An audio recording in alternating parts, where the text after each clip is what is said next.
The Dakota Territory, 1873. A woman stands at the edge of her property, the wind whispering through tall prairie grass.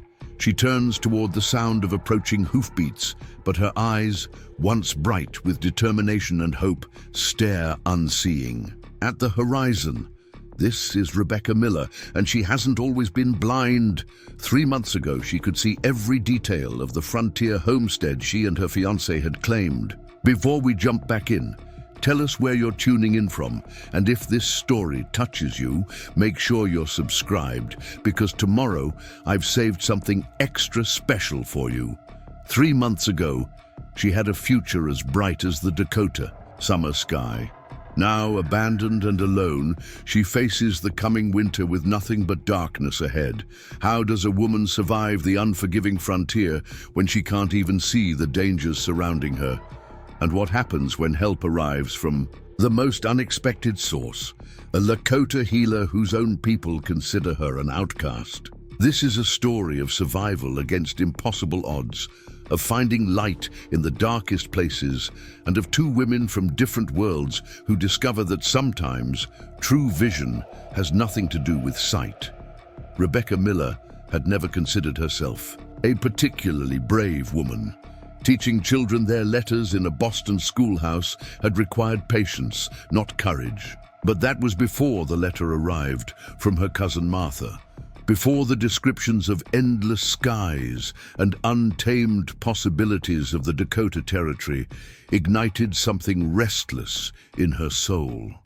Before she packed her meager belongings and traveled west, leaving behind everything familiar to claim her own small piece of America's frontier, that journey had required courage, as did the months that followed, learning to live with the harsh realities of pioneer life, the unforgiving weather, the isolation that sometimes pressed against her chest like a physical weight. But nothing had prepared her for the courage she would need now, standing in perpetual darkness, listening to the autumn wind moan through the gaps in her half-finished cabin walls.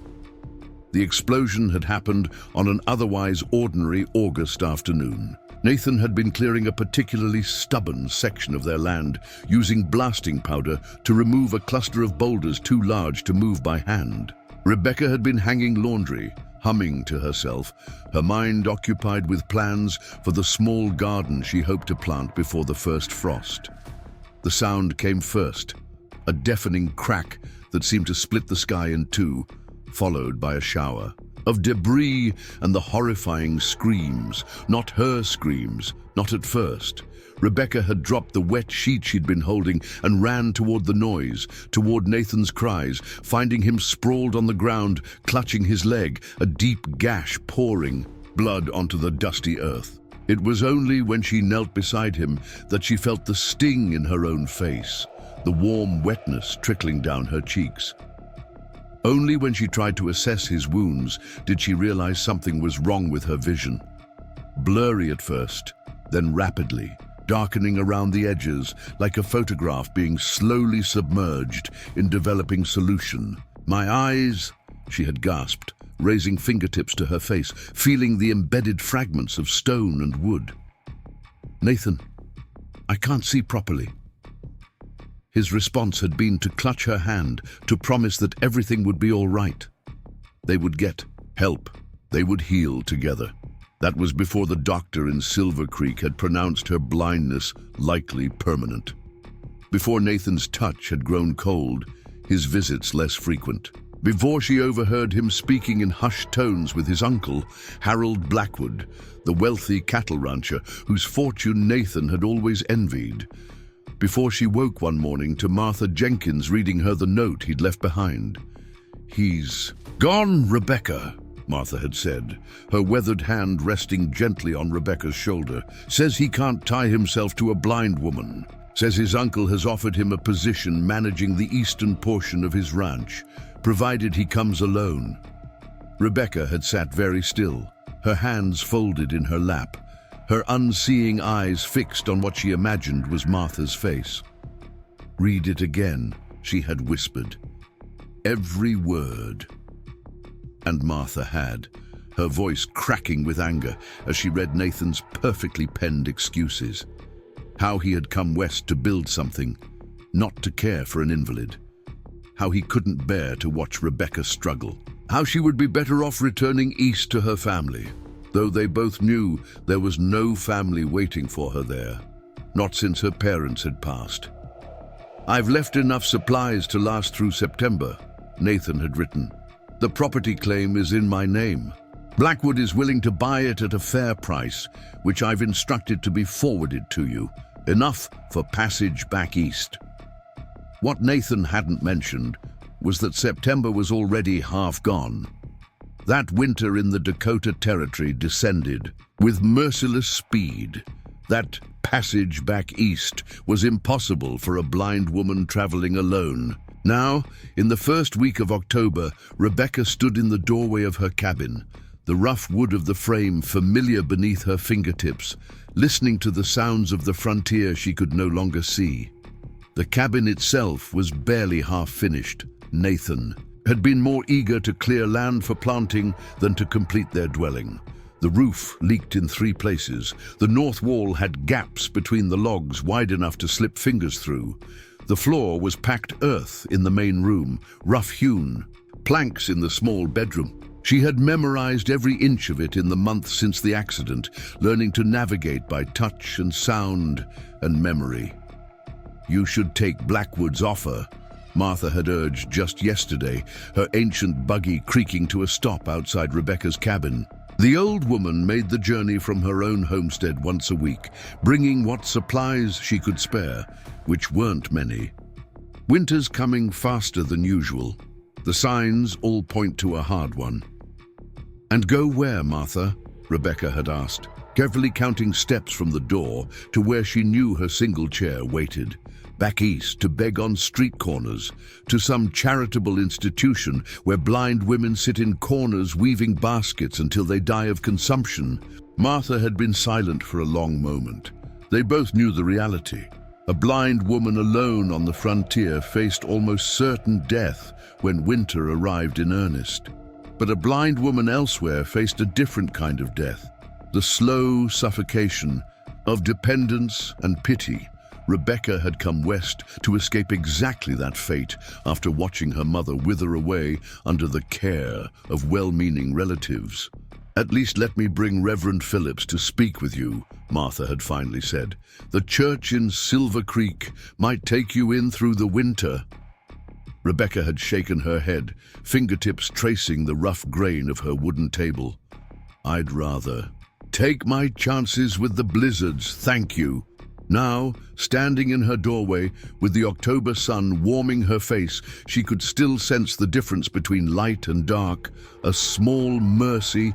Rebecca wondered if pride was leading her to foolishness. She had food enough for perhaps another 3 weeks, firewood for less.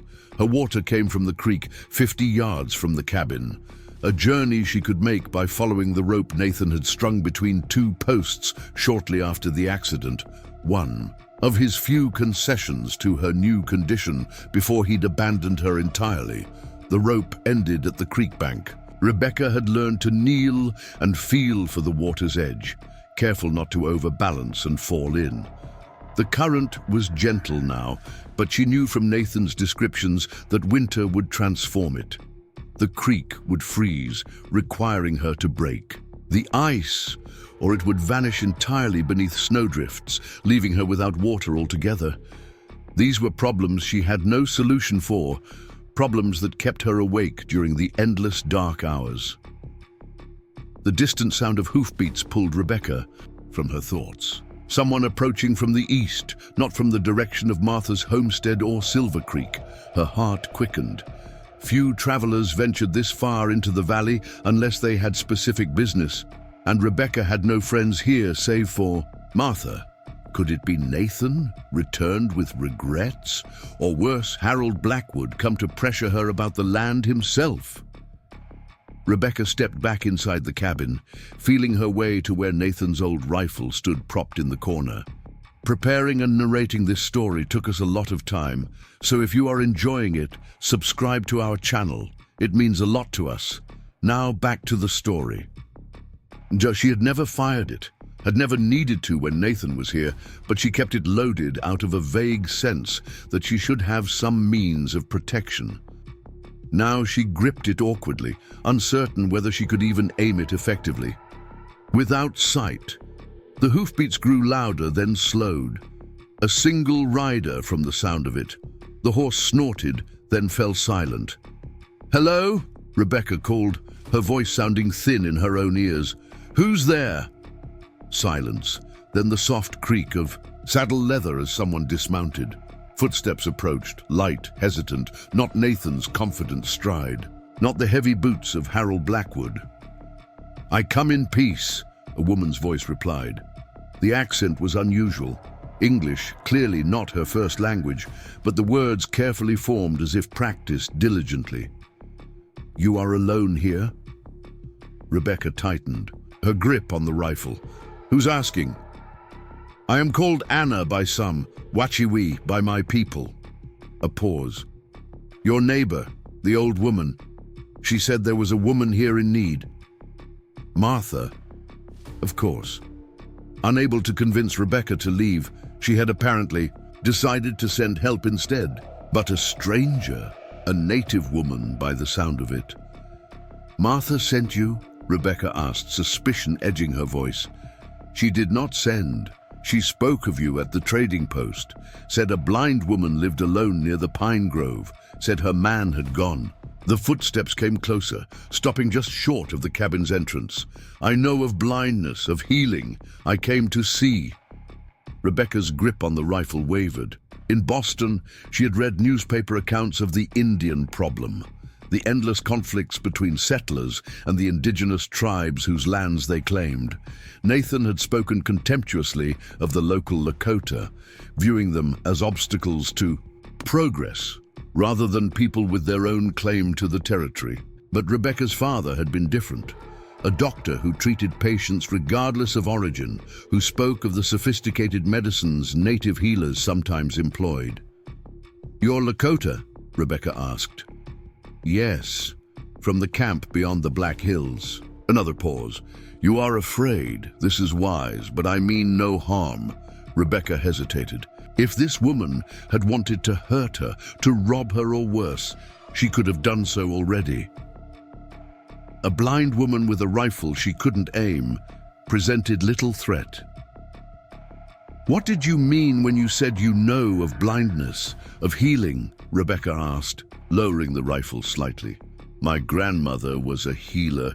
She taught me the ways of medicine before she passed to the spirit world. I have treated eyes before. Sometimes sight returns." Hope flickered in Rebecca's chest, quickly suppressed. The doctor in Silver Creek had been absolute in his assessment. The embedded fragments had damaged her eyes beyond repair. To believe otherwise was to invite disappointment. "The doctor said my condition is permanent," Rebecca said.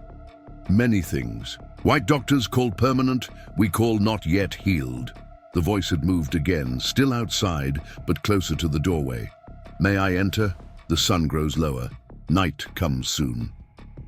Rebecca considered her options, which were few. Turn away potential help out of fear and prejudice, or take a chance on this stranger who had traveled what must have been a considerable distance based on nothing more than a second-hand story of a woman in need. "You may enter," Rebecca finally said, lowering the rifle completely and stepping aside. "But I should warn you, I have little to offer in payment for any help you might provide." Soft footsteps crossed the threshold. The scent of sage and pine entered with the woman, along with the earthy smell of leather and something else, perhaps herbs or medicines Rebecca couldn't identify. "Payment comes later, if healing comes," Anna said, now standing somewhere to Rebecca's right. "First, I must see your eyes." Rebecca turned toward the voice, suddenly self-conscious. She had not seen her own face since the accident, but she could feel the scars. Puckered flesh around her eyes where the fragments had embedded themselves, where the doctor had extracted what he could. "The light is better by the window," Rebecca said, gesturing vaguely in what she hoped was the correct direction. She had kept track of the cabin's layout meticulously, counting steps and memorizing the position of each piece of furniture, but occasionally she still became disoriented. "Yes," Anna agreed. "Sit there." Rebecca made her way carefully to the rough-hewn chair positioned beneath the cabin's single window, a square opening covered with oiled paper rather than glass. Nathan had promised real glass come spring. Another promise that would remain unfulfilled. The sound of a bag being opened, the rustle of fabric. "I will touch your face now," Anna warned. "Stay still." Cool fingers gently tilted Rebecca's chin upward. The touch was clinical but not unkind, reminding Rebecca suddenly, painfully, of her father's manner when examining patients. Another gentle touch traced the scars around her eyes, followed by the slight pressure of thumbs, carefully pulling her eyelids wider. Anna murmured, the sound neither encouraging nor discouraging. Eyes themselves not destroyed. Clouded, damaged. Her fingers moved to Rebecca's temples, pressing lightly. "Pain here." "Sometimes," Rebecca admitted. "More often behind the eyes themselves. Sharp pains like needles. Fragments still inside, perhaps," Anna said, "or pressure from swelling that never healed." Her hands withdrew. "Your medicine man, doctor. He gave up too quickly." Rebecca felt that dangerous flicker of hope again. "Can you help me?" "Perhaps. Not promises. But treatment to try." The rustle of movement as Anna apparently returned to her bag. First medicine to reduce swelling, to clear blood that clouds vision. Second medicine for pain. Third medicine to draw out fragments too small for eyes to see. "And if these medicines don't work?" Rebecca asked, needing to hear the worst possibility spoken aloud to prepare herself for disappointment. "Then you are no worse than now," Anna said simply. "But there is always possibility of healing. The body wishes to be whole. Sometimes it needs only the right help to find its way back." Rebecca nodded slowly. "What do you need from me?" "Place. To stay while treatment works. Takes time. Cannot ride back and forth each day." The request was reasonable, but presented practical problems. "I have little food to share," Rebecca admitted, "and only one bed. I hunt, I gather. Food I can find," Anna replied, unconcerned. "For sleeping, floor is enough. I have robes." Rebecca considered the offer. Having another person in the cabin, someone who could see, who could help with the daily tasks that had become such struggles, would be an enormous relief, and the possibility of regaining her sight, however remote. "Very well," Rebecca said. "You're welcome to stay, but I should warn you, a man named Harold Blackwood wants this land. He may come here. He may not be pleased. To find you, men like this Blackwood exist everywhere," Anna said, and Rebecca could hear the shrug in her voice. "I have dealt with such men before." The confidence in those words gave Rebecca pause. This woman had come alone to a stranger's home, offering help without guarantee of compensation, apparently unconcerned about potential threats. Who was she? What had brought her to this place, to this moment of intersection with Rebecca's life? "Why are you doing this?" Rebecca asked plainly. "Helping a stranger? A white woman?" Anna was quiet for so long that Rebecca wondered if she'd offended her. Finally, the Lakota woman spoke, her voice softer than before. "2 winters passed, sickness came to my people. Many died, my husband, my son." Another pause, this one heavy with unspoken grief. "I tried to heal them, failed. The camp's medicine man said I brought bad spirits because I learned white man's medicine too. Said I was cursed." "They cast you out?" Rebecca asked, horrified. "Not cast out, but apart, always apart now." Something clinked against wood, Anna setting objects on the table. "I go between worlds, not fully in either. I help where I can. It gives purpose." The simple honesty of the statement struck Rebecca deeply.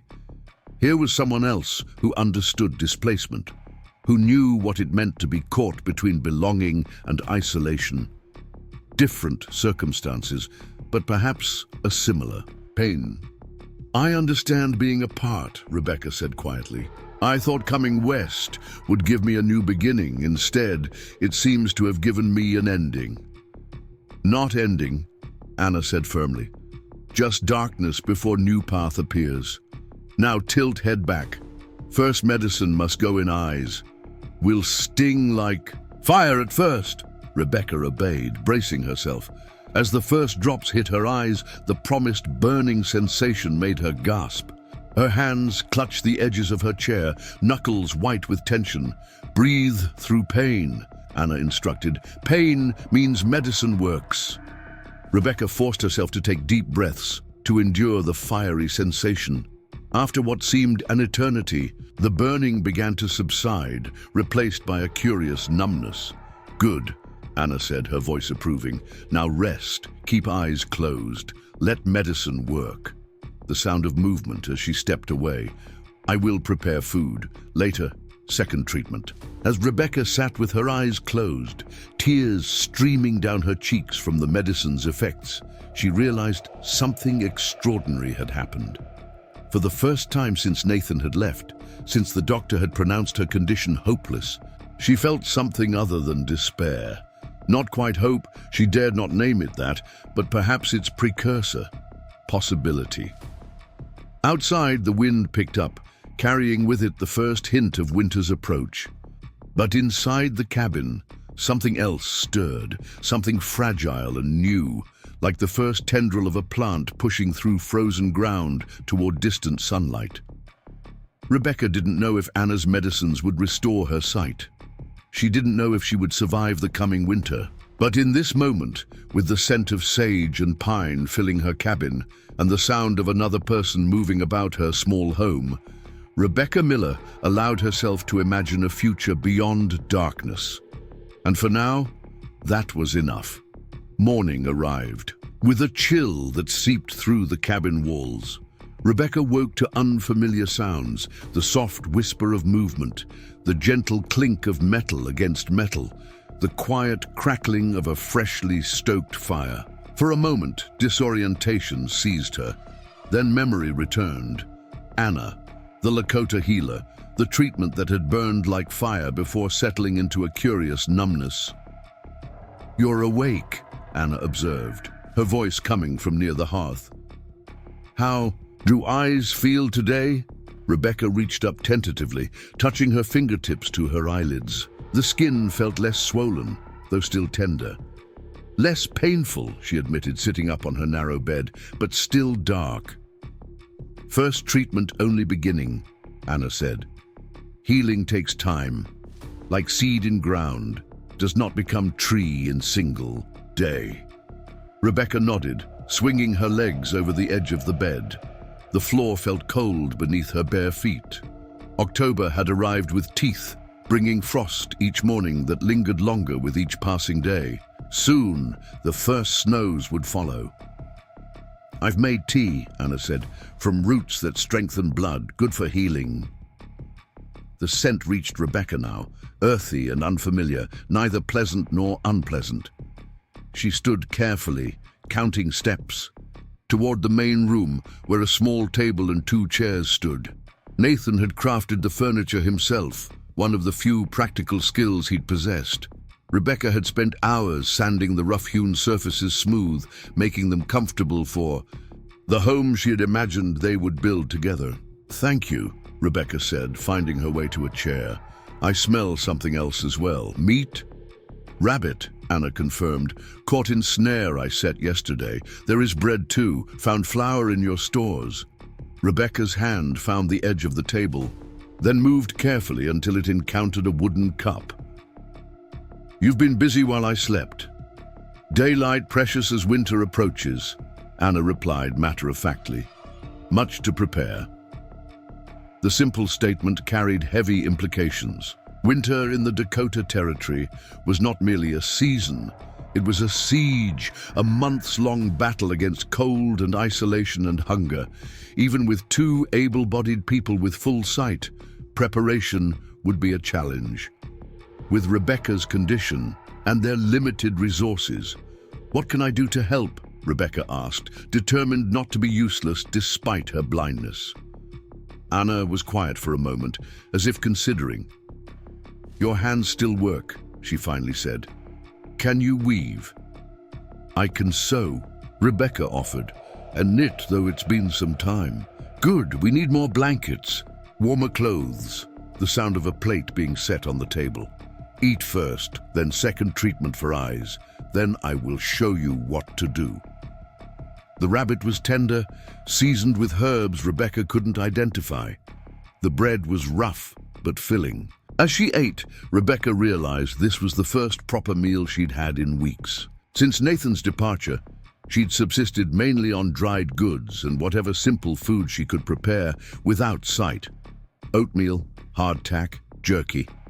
The warm food filled not only her stomach, but some hollow place within her chest. "Where did you learn to cook like this?" Rebecca asked. "All Lakota women learn," Anna said. "Food is medicine too." A pause, then more quietly. "My grandmother taught me special ways. Which plants heal, which harm. How to prepare each one." Pride tinged her voice, quickly replaced by something more somber. "Knowledge others in my tribe now fear." Rebecca hesitated, then asked, "Why would they fear healing knowledge?" The sound of Anna moving about the cabin filled the silence before she answered. "My people have seen much sickness brought by white settlers, diseases we never knew before. When these illnesses came, our traditional medicines sometimes failed." She sighed softly. "My grandmother believed we should learn new ways to fight new sicknesses. She traded with a white doctor for knowledge, for medicines. Some in our tribe believed this mixing of ways angered the spirits. And when your family... It fell ill," Rebecca began. "They said I brought the sickness through tainted medicine," Anna finished, "that I had strayed too far from the old ways." The bitterness in her voice was barely contained. "Foolishness. Sickness comes on its own, but fear makes people seek someone to blame."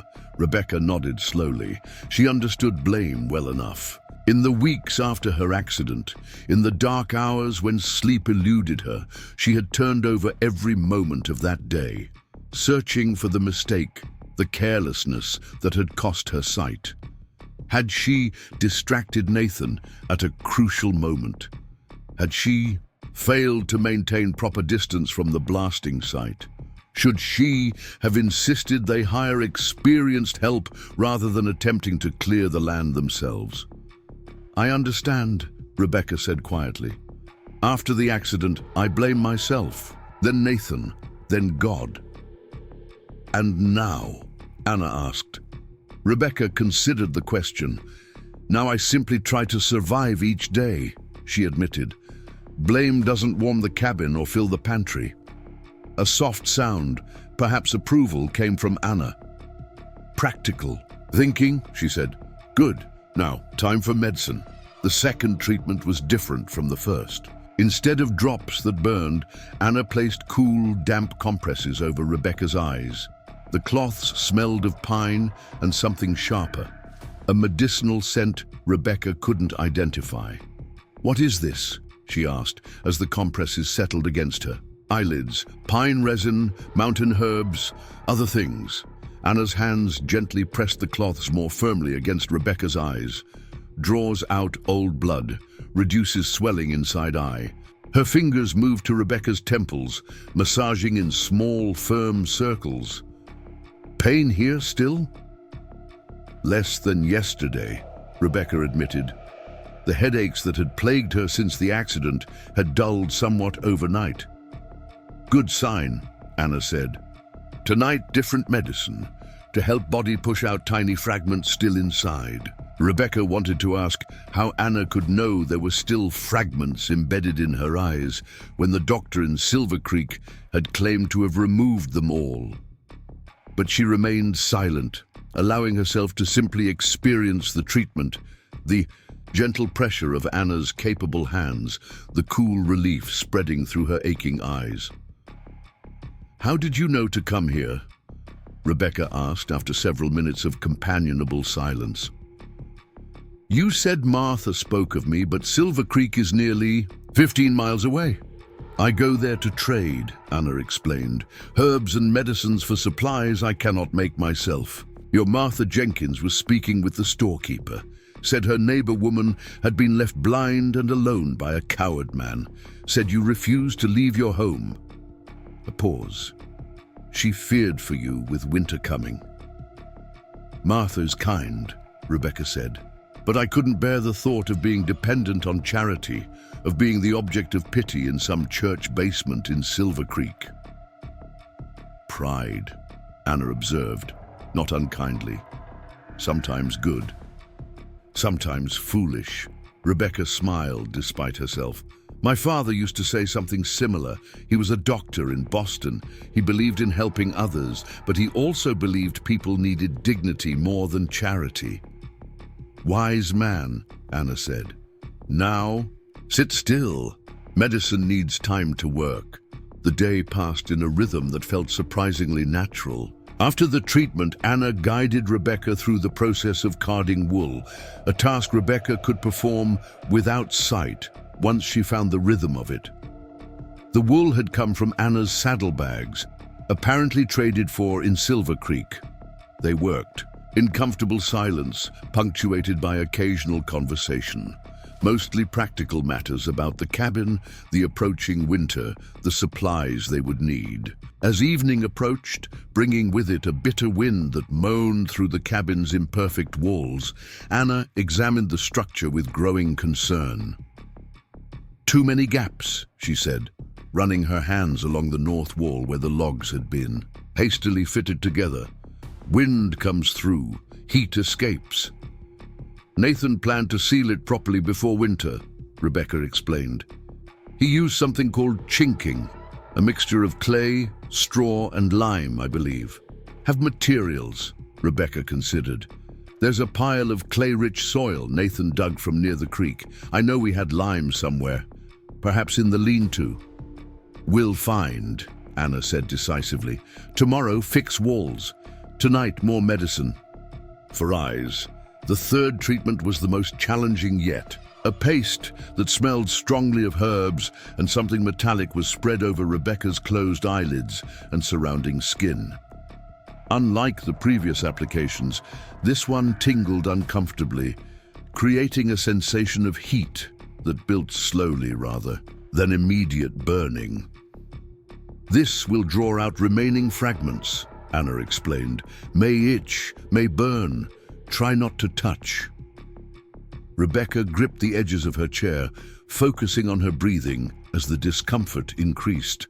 "How do you know there are still fragments?" she asked, partly to distract herself from the growing irritation beneath the paste. "Eyes too cloudy for simple injury," Anna said. "And tiny pieces can hide in flesh, too small for white doctors. Tools to find. They poison slowly." The idea that tiny fragments of stone and wood might still be embedded in her flesh was unsettling, but it also offered a fragile hope. If the blindness was caused by foreign bodies rather than irreparable damage to her eyes themselves, perhaps healing was possible. "Will this treatment restore my sight?" Rebecca asked directly, needing to hear Anna's honest assessment. Anna did not answer immediately. Rebecca heard her moving around the cabin, adding wood to the fire, preparing for the night ahead. When she finally spoke, her voice was measured. "Cannot promise," she said, "but have seen eyes heal when fragment removed. Not always perfect sight, sometimes shadows only, sometimes more." It was not the unqualified assurance Rebecca might have wished for, but there was something comforting in Anna's refusal to make false promises. The Lakota woman dealt in possibilities, not certainties. After months of darkness, the mere possibility of seeing even shadows again felt like riches beyond counting. I understand, Rebecca said. Thank you for your honesty. Honesty only way, Anna replied. Grandmother taught medicine of lies more harmful than no medicine at all. That night, as Rebecca lay on her narrow bed listening to the soft sounds of Anna preparing her sleeping place on the floor nearby, she found herself reflecting on the strange turns her life had taken. From a respectable schoolteacher in Boston to a homesteader in the Dakota Territory, from a bride-to-be to an abandoned blind woman, from complete isolation to sharing her home with a Lakota healer who most of her former acquaintances would have viewed with suspicion or outright hostility. Anna, Rebecca said softly into the darkness. Yes? Thank you for coming here, for trying to help. A brief silence then. Sleep now. Body heals best in sleep. The next morning brought a change. As Rebecca woke and carefully touched her fingertips to her eyes, she felt something different. The skin around her eyes was tender, almost raw feeling, but the persistent ache behind her eyelids had diminished significantly. And when she opened her eyes, "Anna?" she called, her voice trembling slightly. "Are you there?"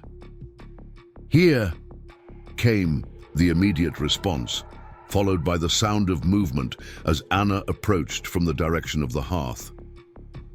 "What is wrong?" "I'm not sure," Rebecca said, her heart pounding. "There's something different. I think I can see light." It wasn't sight, not truly. There were no shapes, no colors, no distinction between objects. But where before there had been only unrelenting blackness, now there was a vague, generalized awareness of light. A grayish blur that shifted as Rebecca turned her head toward where she knew the cabin's single window allowed morning sunlight to enter. The sound of Anna kneeling beside the bed. "Open eyes wide," she instructed. "Let me see." Rebecca complied, tilting her face toward where she believed Anna to be. Cool fingers gently held her eyelids open as Anna examined her. Anna murmured, neither confirming nor denying Rebecca's cautious hope. Clouding less, some fragments come to surface. Her fingertip lightly touched the corner of Rebecca's right eye. "Small piece here, ready to remove." "Remove it," Rebecca said immediately. "Please." "Will hurt," Anna warned. "I don't care." Anna moved away briefly, then returned. "Stay very still," she instructed. "Do not move, even if pain comes." Rebecca braced herself, gripping the rough blanket beneath her. A sharp, precise pain lanced through the corner of her eye, followed by the warmth of what she presumed was a drop of blood. Then, a sensation of profound relief, as if pressure she hadn't even been fully aware of had suddenly released. "Got it," Anna said, satisfaction evident in her voice. "Small light grain of sand, but sharp. Has been scratching. Inside eyelid, with every blink." Rebecca exhaled slowly. "That's why it always hurt worse when I blinked hard or rubbed my eyes." "Yes, body trying to push out foreign thing." The sound of water being poured into a basin. "Now wash with clean water, then more medicine to help healing." The morning's discovery, the faint perception of light where before there had been none, infused Rebecca with a cautious energy. After Anna had applied the day's treatment and instructed her to rest her eyes for an hour, Rebecca insisted on helping with the cabin repairs that couldn't wait. "Tell me what to do," she said. "I can mix the chinking if you guide my hands. I can help seal the walls." Anna hesitated, then relented. "First, find lime, describe where Nathan kept building supplies." Together, they located the materials needed for chinking. The lime stored in the lean-to, as Rebecca had guessed, the clay-rich soil still in a pile near where Nathan had been digging for it. Straw from the small outbuilding where they had planned to house animals come spring. Anna directed Rebecca in mixing the components in the proper proportions, adding water until the consistency was right. "Like this?" Rebecca asked, plunging her hands into the thick, cool mixture and working it between her fingers. "Good," Anna confirmed. "Now come!" Feel wall, feel gaps between logs. Anna guided Rebecca's hands to the largest gaps in the north wall. Press mixture into spaces, she instructed. Use fingers to push deep, make smooth on surface. The work was messy but satisfying. Rebecca could feel the rough surfaces of the logs, the empty spaces between them where wind whistled through, the way the chinking filled those gaps with its dense, clay-rich body. It was slow going, Rebecca working by touch while Anna moved more quickly along the wall. But by midday, they had sealed the worst sections. "Enough for now," Anna declared as they finished the north wall. "Rest eyes, then prepare food." Rebecca washed her hands in the basin Anna provided, then sat in her chair by the window, keeping her treated eyes closed as instructed, but savoring the faint awareness of light and dark that filtered through her eyelids. It wasn't sight as she had once known it, but it was something, a beginning, perhaps. "Anna," she said as they ate a simple meal of cornbread and dried venison Anna had brought in her supplies. "Tell me about your son, if you don't mind speaking of him." The question was forward, perhaps too much so, but Rebecca felt a growing connection to this woman who had come to her aid, who worked alongside her with quiet competence, who shared her knowledge without condescension. She wanted to know her story, to understand what had shaped her. Anna was silent for so long that Rebecca feared she had overstepped. Finally, the Lakota woman spoke, her voice softer than Rebecca had yet heard it. "His name was Seaton," she said. "It means hawk in your language. He was 5 winters when sickness took him." A pause filled with the weight of memory. "Strong boy, clever, already learning to ride, already showing skill with small bow his father made." "I'm sorry," Rebecca said, hearing the loss in Anna's voice. "I shouldn't have asked." "No," Anna said firmly. "Good to speak of those gone. Keeps them alive in heart." The sound of her setting down her spoon. "Sitan would be 8 winters now, learning to hunt with men, learning healing plants with me."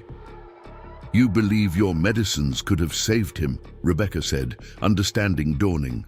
"If your people hadn't feared your grandmother's knowledge?" "Yes."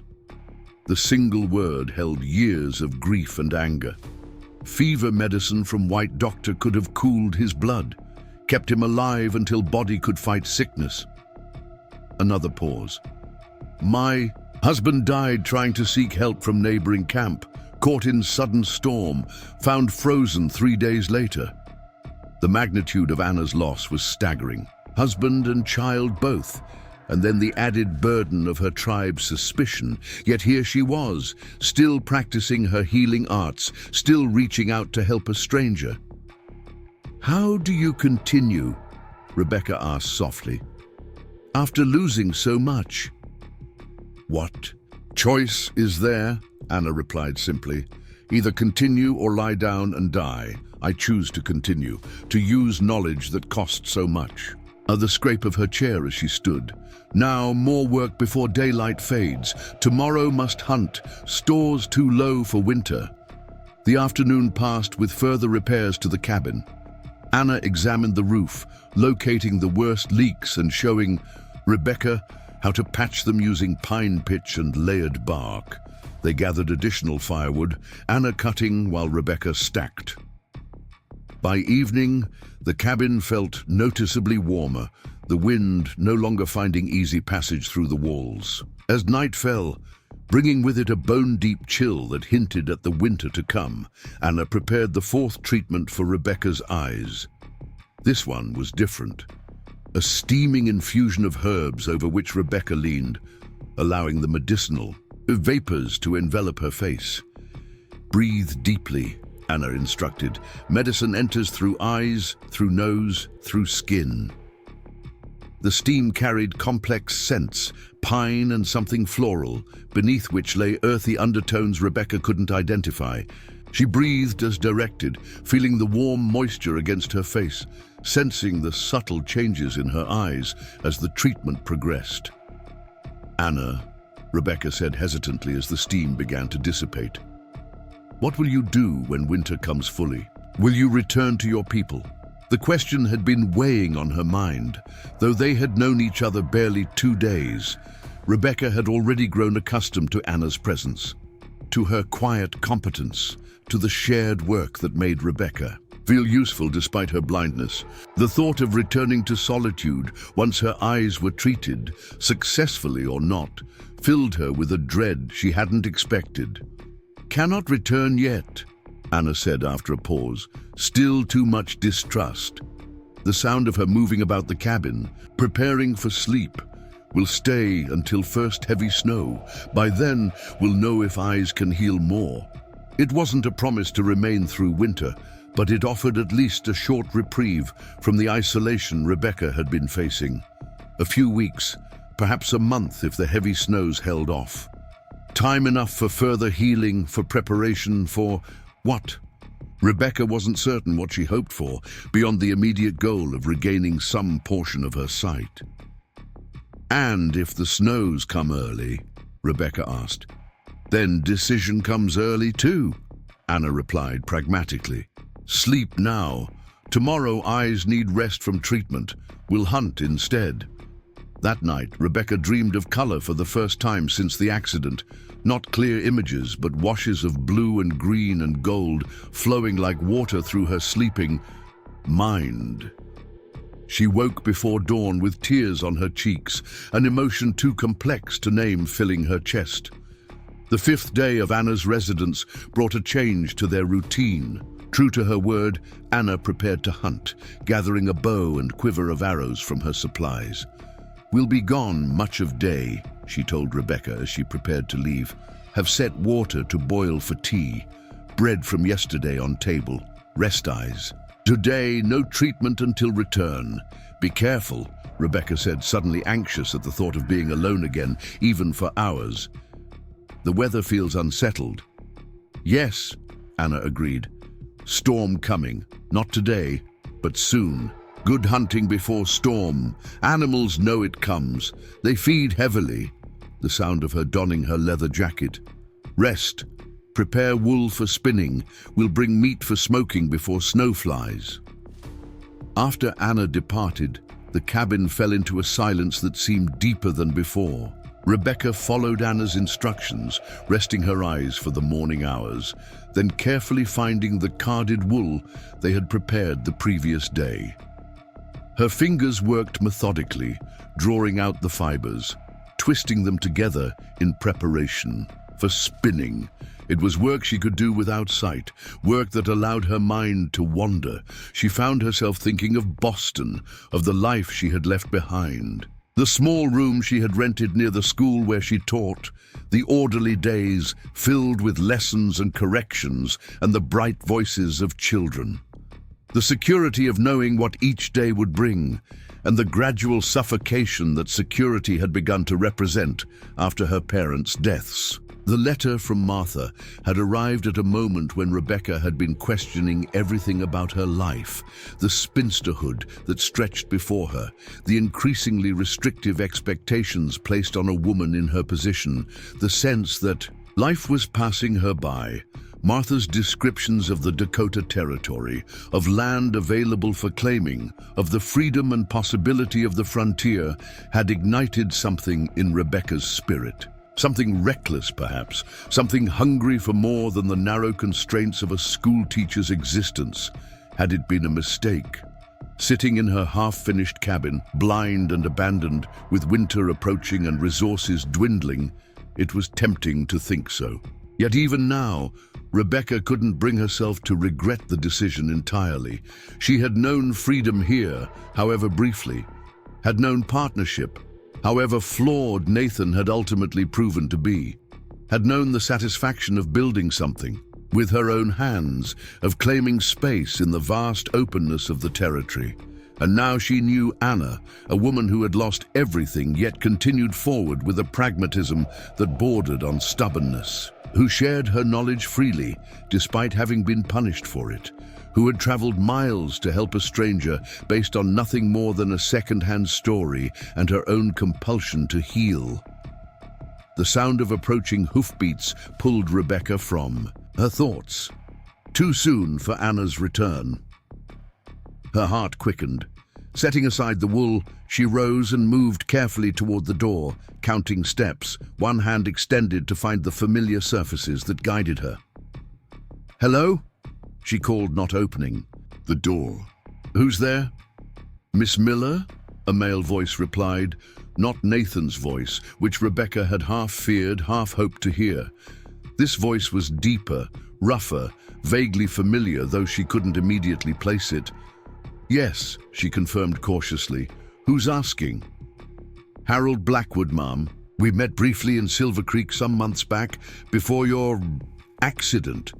Blackwood, Nathan's uncle, the man who wanted her land, who had lured Nathan away with promises of wealth and position. Rebecca's fingers tightened on the doorframe. "What do you want, Mr. Blackwood?" "Just to talk business, ma'am. May I come in? Weather's turning chill out here." Rebecca hesitated. Instinct warned against allowing this man entry. Yet refusing him might provoke hostility she could ill afford. And if he had news of Nathan... "Very well," she said, stepping back and opening the door wider. "Please come in." Heavy footsteps entered the cabin, accompanied by the scent of tobacco and horse and something sharper, whiskey, perhaps. Rebecca carefully closed the door and turned to face where she estimated Blackwood stood. "Thank you kindly," Blackwood said, his voice artificially pleasant. "Must be difficult managing alone out here, especially in your condition." "I manage," Rebecca said shortly. "What business brings you, Mr. Blackwood?" A creak as the man presumably settled his weight into one of the chairs. "Direct, aren't you?" "Very well.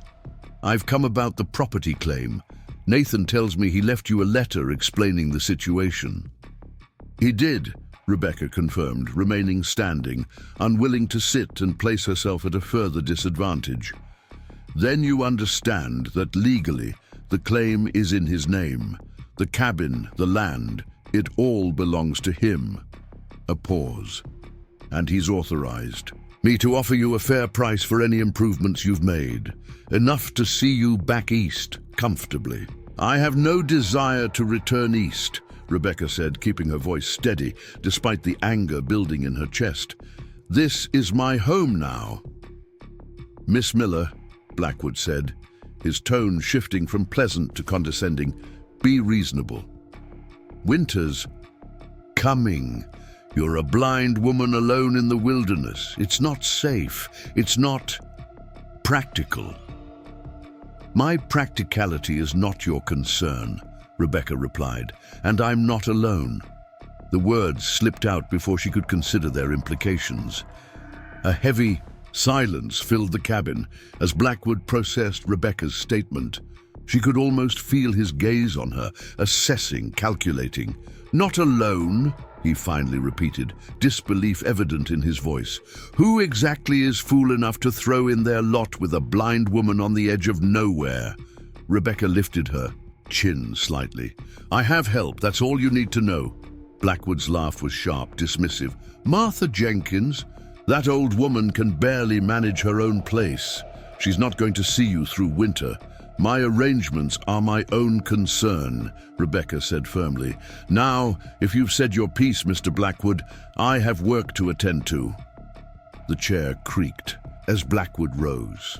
His footsteps circled the small room slowly, deliberately. Rebecca fought the urge to turn and track the sound, maintaining her posture, facing forward as if she could see him perfectly well. "You've made some improvements," he observed, his voice now coming from near the newly chinked north wall. "Better than I expected, but still..." His footsteps continued their circuit. "One good blizzard, and you'll be begging for rescue, or frozen stiff by spring thaw." "Your concern is touching," Rebecca said dryly, "but unnecessary." Blackwood stopped moving. When he spoke again, his voice had hardened, the false pleasantness stripped away entirely. "Listen carefully, Miss Miller. My nephew may have been soft enough to leave you supplies, but I'm not so generous. This land will be mine before the first deep snow." You can accept my offer and leave with dignity and funds, or you can resist and find yourself removed with nothing." The threat hung in the air between them. Rebecca's hands trembled slightly, but she clasped them tightly before her, refusing to show fear. "Are you threatening me, Mr. Blackwood?" "Merely stating facts," he replied smoothly. "A woman in your condition has no business holding valuable property. The territorial courts would agree with me, but I'm willing to bypass legal channels out of respect for what you and Nathan once shared." It was a lie, and they both knew it. There was no respect in Blackwood's offer, only calculation and greed. The land was valuable. Prime pasturage with reliable water access, positioned perfectly to expand his existing holdings. Nathan had chosen it carefully for exactly those reasons. "I'll need time to consider," Rebecca said, playing for time, knowing Anna would return before nightfall. "Of course," Blackwood's voice oozed false magnanimity. "I'll return in 3 days. Think carefully about your options, Miss Miller. I'd hate to see things become unpleasant." His footsteps moved toward the door, then paused. "One more thing," he said. "I've heard rumors about a Lakota woman seen riding in this direction. If you should encounter her, I advise caution. These savages can't be trusted, especially the rogue ones separated from their tribes. Dangerous, unpredictable." Rebecca kept her expression carefully neutral, grateful that her blindness concealed whatever might have shown in her eyes. "I'll keep that in mind," she said evenly. "Good day, Mr. Blackwood." The door opened and closed. Hoofbeats faded into the distance. Only when she was certain Blackwood was truly gone did Rebecca allow herself to sink into a chair, her legs suddenly weak with the aftermath of tension. Blackwood's visit confirmed her worst fears. He wouldn't be satisfied with a refusal. He wanted the land, and he had the resources and connections to take it by force or legal manipulation if necessary. 3 days. She had 3 days to decide.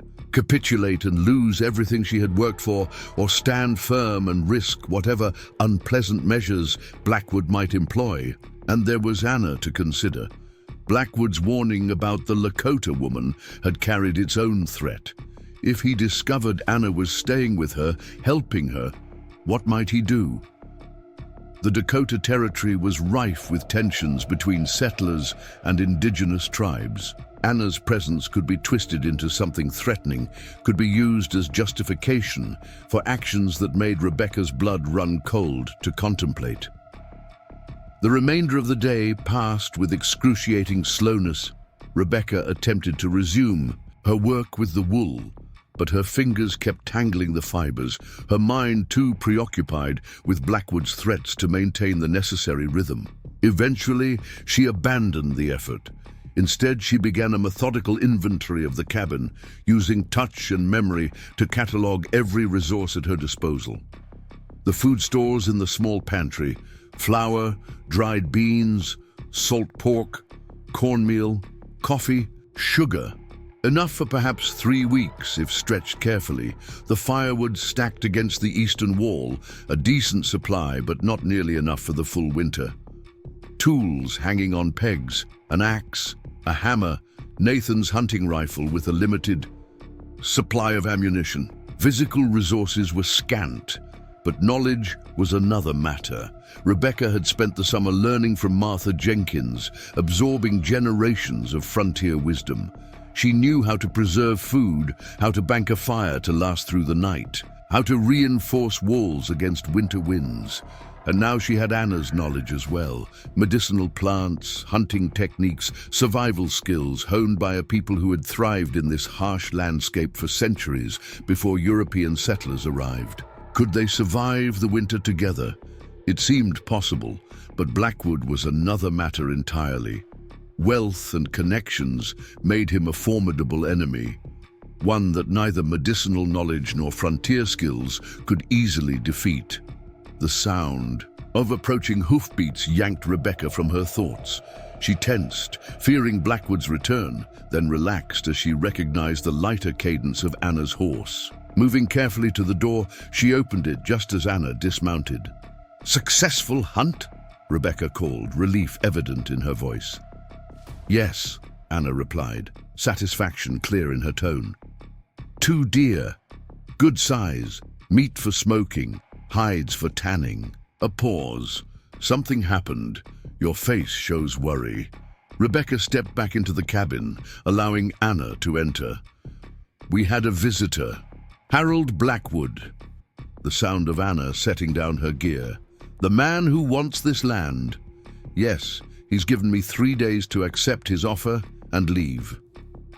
Rebecca found her way back to her chair, sitting heavily. He made it clear that refusal would have consequences. Anna moved about the cabin, the familiar rustling indicating she was unpacking her hunting spoils. Men like this use fear as weapon, she said calmly. What did you tell him? That I needed time to consider. I didn't mention you, but he knows someone is helping me, and he specifically warned me about a Lakota woman seen in the area. The movement stopped. When Anna spoke, her voice was carefully controlled. I see. He considers me threat. To his plans, yes, Rebecca admitted. But there's more. He's Nathan's uncle. He has connections in Silver Creek, perhaps with the territorial authorities. If he decides to force the issue, understand, Anna said, resuming her work. Not first time white man with power threatens. Won't be last.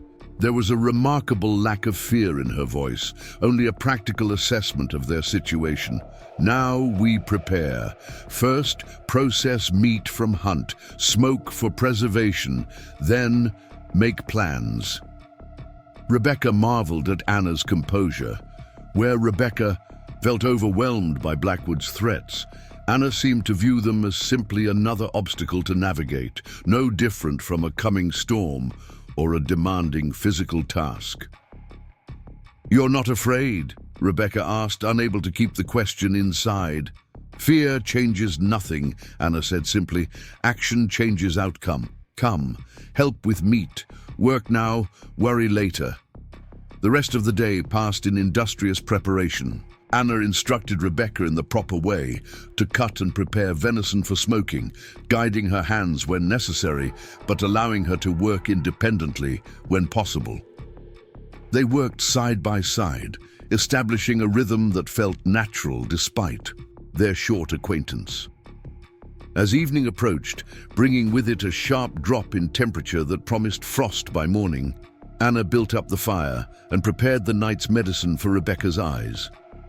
This treatment was a return to the pace that drew out fragments, but formulated differently, gentler, Anna explained, designed to work more slowly over the night hours. Close eyes, Anna instructed as she applied the paste. Sleep with medicine. On in morning, wash with cool water, then tell what you see. Do you think there will be improvement? Rebecca asked, hope and trepidation mingling in her voice. Cannot say for certain, Anna replied honestly. But good signs so far. Less swelling, less pain, light perception returning. Her fingertips pressed lightly at the corners of Rebecca's eyes. More fragments have risen to surface. We'll remove tomorrow. Rebecca nodded, accepting both the uncertainty and the possibility in Anna's assessment. And Blackwood, she asked, what do we do? About his threat? Anna's movements paused briefly, then continued preparing their simple evening meal. First priority, your healing, she said firmly. Second priority, winter preparation for Blackwood. She trailed off, considering. Need more information. His strengths, his weaknesses, then make plan. It was a pragmatic approach, one that resonated with Rebecca's own practical nature. She had not come to the frontier harboring romantic illusions about untamed wilderness or perfect freedom. She had come seeking opportunity, independence, the chance to build something of her own. Those goals required clear-eyed assessment and strategic thinking, not panic or despair. You're right, Rebecca agreed. We focus on what we can control. Yes, Anna said approvingly. Now eat, then rest. Tomorrow brings more work. That night, as Rebecca drifted towards sleep with the medicine tingling on her eyelids, she found herself reflecting on the unexpected alliance that had formed between herself and Anna. Two women from vastly different backgrounds, both displaced, in their own ways, both seeking something beyond mere survival. There was comfort in the shared purpose, in the quiet competence they recognized in each other. Whatever Blackwood planned, whatever challenges winter might bring, Rebecca was no longer facing them alone. Morning arrived with a crystalline chill, the first truly cold day of the season. Rebecca woke to the sound of Anna already moving about the cabin, stoking the fire, preparing for the day ahead. Following Anna's instructions from the previous night, Rebecca carefully washed the medicine from her eyes with cool water, then tentatively opened them. The change was subtle but undeniable.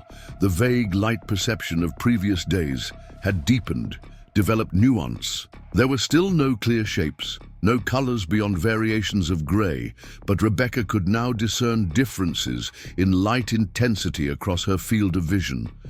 A brighter area where she knew the window admitted morning light. A warm glow from the direction of the hearth. Darkness elsewhere, but not the absolute impenetrable blackness that had been her constant companion since the accident. "Anna," she called, her voice trembling with suppressed emotion. "I can see light from the window, and the fire, I think." The sound of quick footsteps as Anna approached. Cool fingers gently tilted Rebecca's face toward the light. "Open wide," she instructed, examining Rebecca's eyes closely. "Yes, good change. Cloudiness lessens." "Will it continue to improve?" Rebecca asked, hardly daring to hope. "Possible," Anna said, neither promising nor denying. "More fragments near surface. Must remove carefully, sit by window, better light for work." Rebecca complied, positioning herself where the morning sun streamed through the oiled paper covering the window. The light was painful after so many weeks of darkness, but she welcomed the discomfort as a sign of progress, of healing.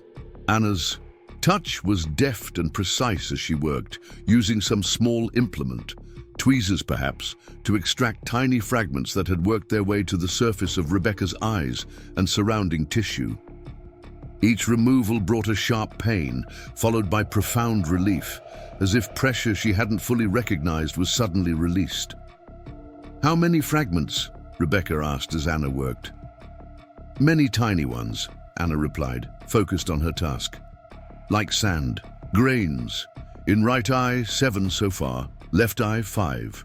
The soft clink of metal against glass as she deposited another fragment in a small dish. Wood splinters mostly. Some stone. The extraction process continued for nearly an hour, Anna working methodically, pausing occasionally to apply a soothing liquid that numbed the area before proceeding. Finally, she stepped back with a sound of satisfaction. "Enough for today," she declared. "Eyes need rest now. More fragments may rise tomorrow." "Thank you," Rebecca said, blinking carefully, aware of the tender sensitivity around her eyes, but also of the remarkable absence of the deep, persistent ache that had plagued her for months. "I never dared hope for even this much improvement." "Body wants to heal," Anna said simply. "Sometimes needs help finding way." The sound of her moving around the cabin, gathering supplies.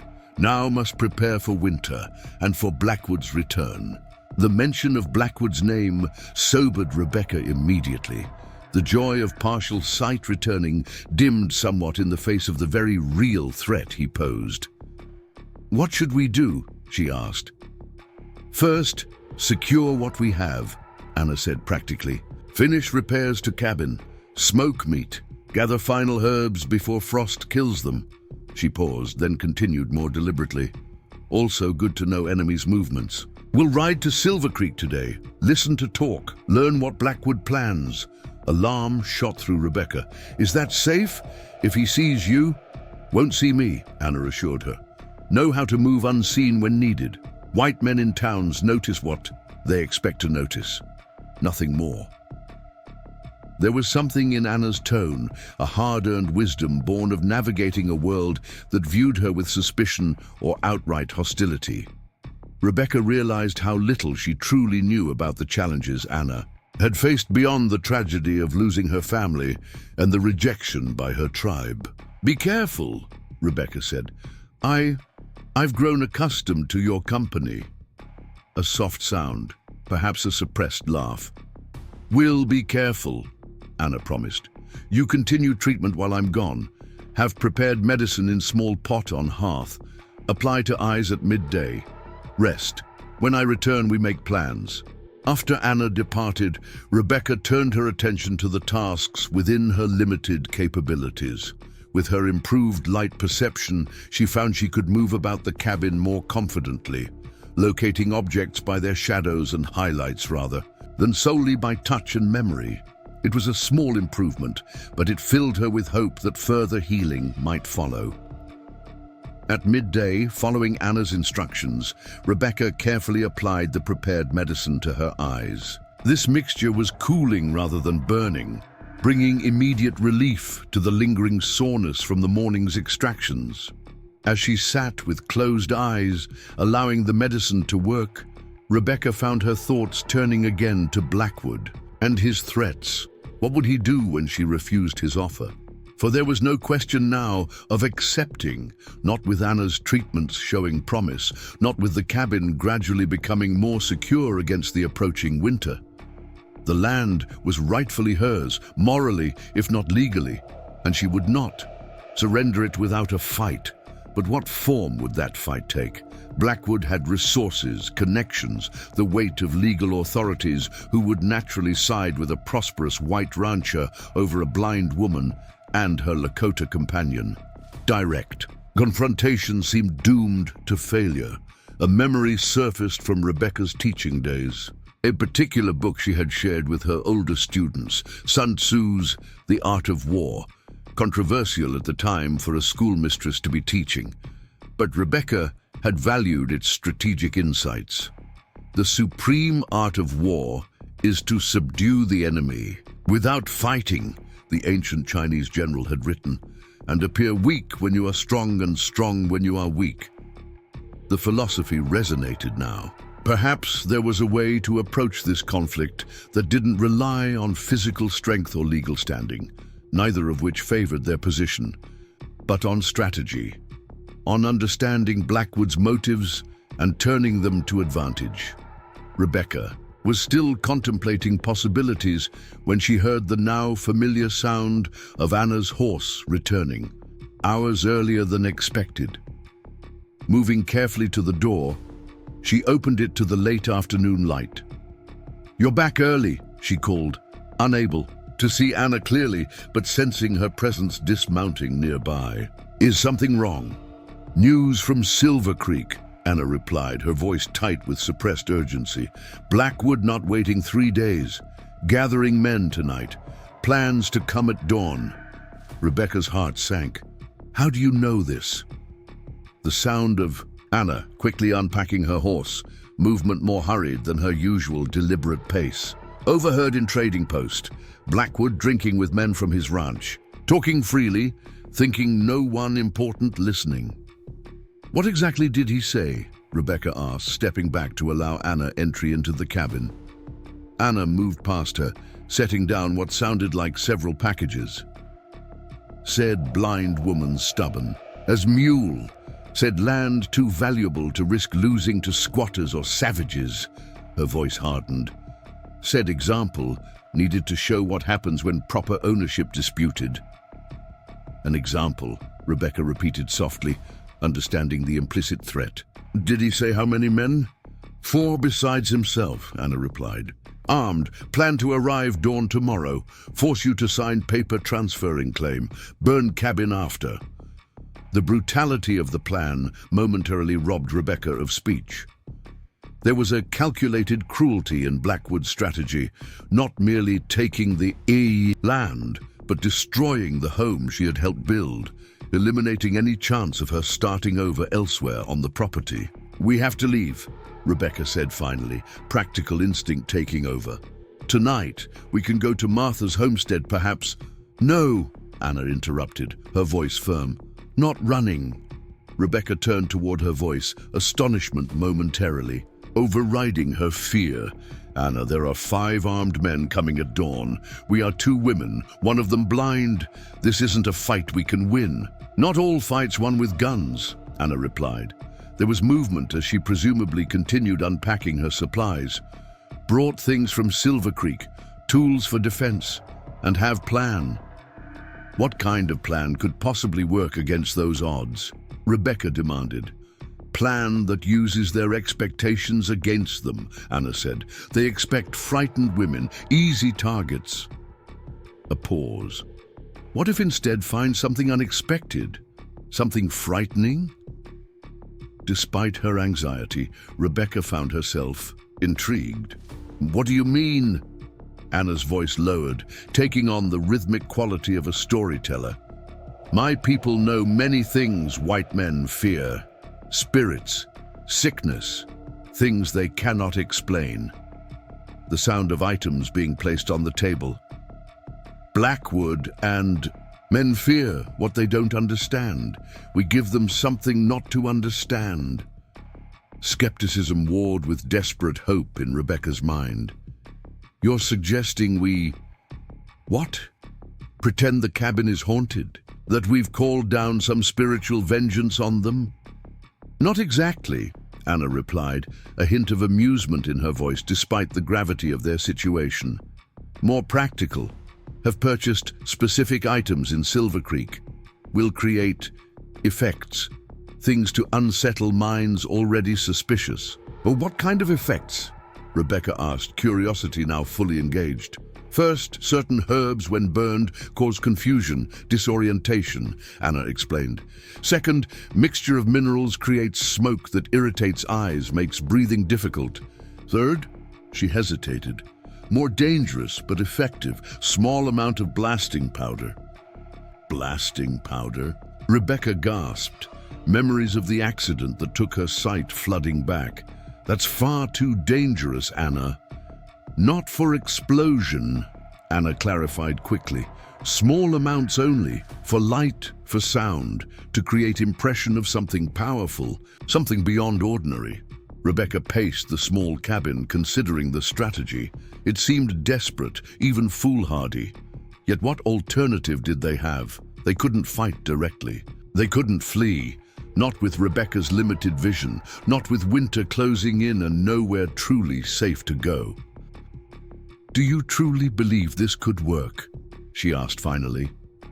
"Not guaranteed," Anna admitted, "but have seen strong men become weak when confronted with inexplicable events, have seen courage dissolve when understanding fails." A rustle of movement as she approached Rebecca, placing gentle hands on her shoulders.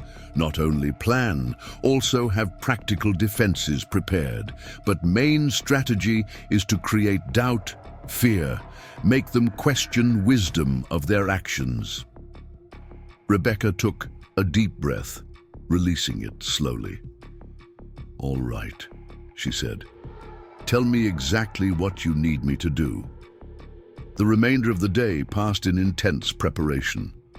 Anna explained each element of her plan in detail, positioning Rebecca at key points in the cabin, teaching her the timing and execution of specific actions. They practiced until Rebecca could perform her role by touch and sound alone, until the sequence became almost automatic.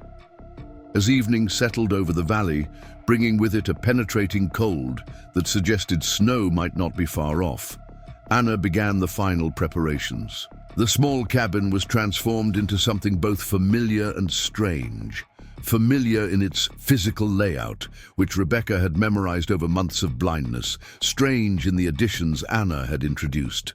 Thin cords strung across strategic pathways, positioned to trip unwary feet.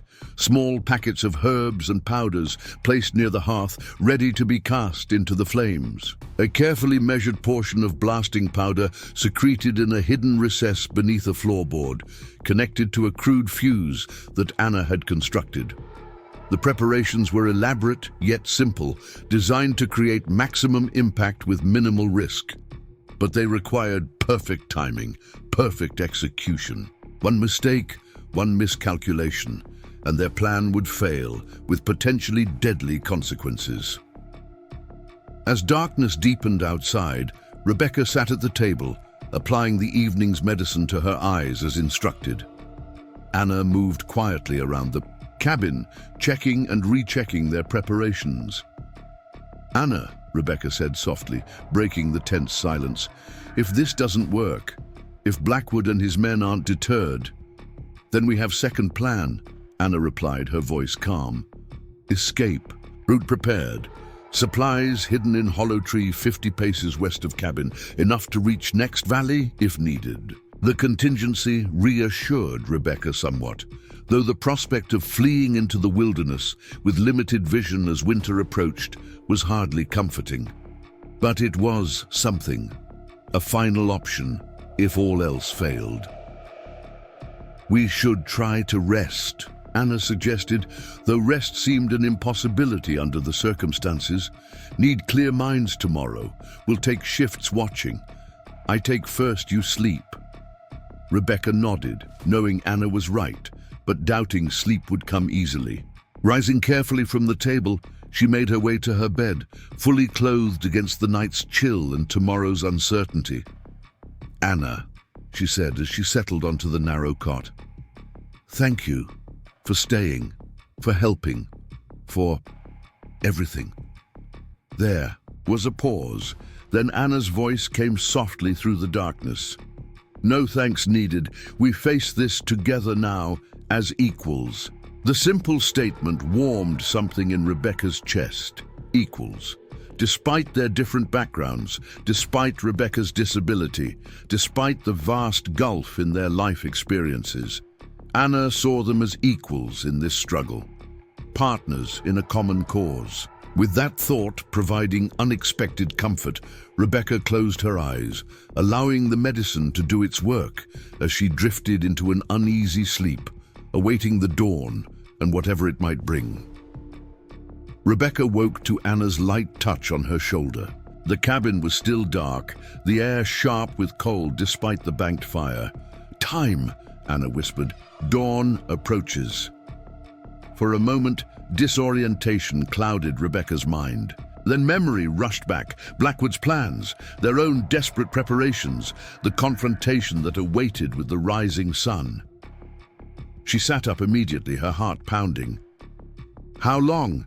she asked, her voice barely audible. "Perhaps half hour," Anna replied, sky beginning to lighten in east. Rebecca rose quickly, moving with the careful precision she had developed during her months of blindness. Without being asked, Anna guided her to the basin of cold water they had prepared the night before. Rebecca washed the medicine from her eyes and opened them cautiously. The improvement was small but significant. Where yesterday there had been only vague perceptions of light and dark, today there were shadows, undefined shapes hovering at the edge of recognition. Not sight as she had once known it, but something more than blindness. It was enough to distinguish. Anna's silhouette moving about the cabin, enough to locate the window where the faintest grey light of pre-dawn was beginning to seep through. "I can see shadows," Rebecca whispered, a tremor of emotion in her voice. "Shapes." Anna paused briefly. In her preparations. "Good sign," she said, satisfaction evident despite the tension of the moment. "More healing possible. But now, focus on present danger." Rebecca nodded, pushing aside the profound implications of her improving vision to concentrate on the immediate threat. They had rehearsed their plan carefully the night before. Each knew their role, the timing of each action, the signals they would use to coordinate their efforts. Now they had only to execute it perfectly, with 5 armed men's arrival as their deadline. "Final preparations," Anna directed, moving with swift efficiency.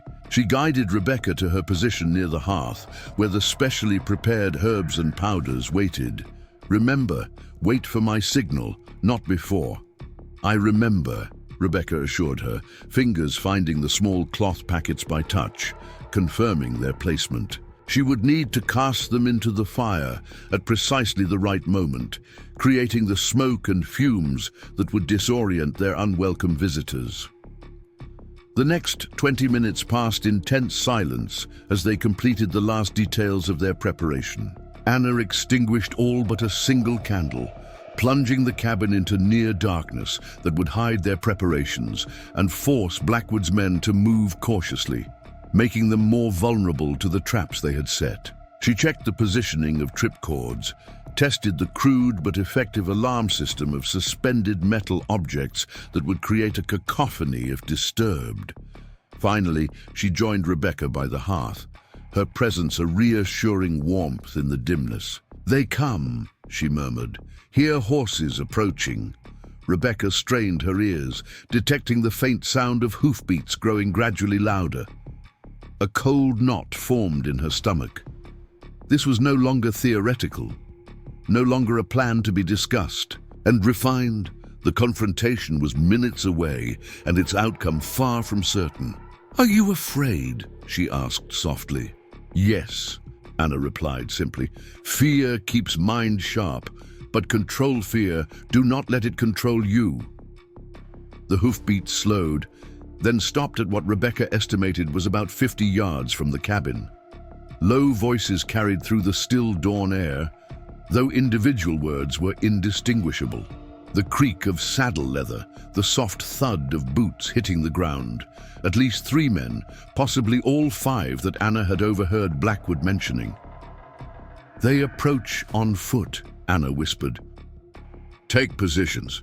They separated, each moving to their designated place, Rebecca remaining by the hearth, Anna disappearing into the shadows of the cabin's far corner where she would be invisible to anyone entering. The plan required precise timing, required that Blackwood and his men enter fully before they sprung their trap. Footsteps approached the cabin, no attempt made at stealth. These men expected to find a helpless blind woman, perhaps still asleep, certainly unprepared for their arrival. The confidence in their heavy tread sent a surge of determination through Rebecca's veins. Let them be confident. Let them be careless. It would make what followed all the more effective. A loud knock rattled the door. "Miss Miller!" Blackwood's voice called, falsely cordial despite the early hour and uninvited arrival. "I've come to continue our discussion. I do hope we can reach an agreement today." Rebecca took a deep breath, steadying herself before responding. "A moment, please," she called, her voice deliberately weak, tremulous. "I'm not dressed for visitors." A low chuckle from outside, followed by muttered comments too faint to discern. They were relaxed, expecting no resistance. Good. Rebecca counted slowly to 30, giving the impression of a woman hurriedly preparing herself for unexpected guests, while actually allowing tension to build. Then, moving with the careful precision she had practiced, she made her way to the door.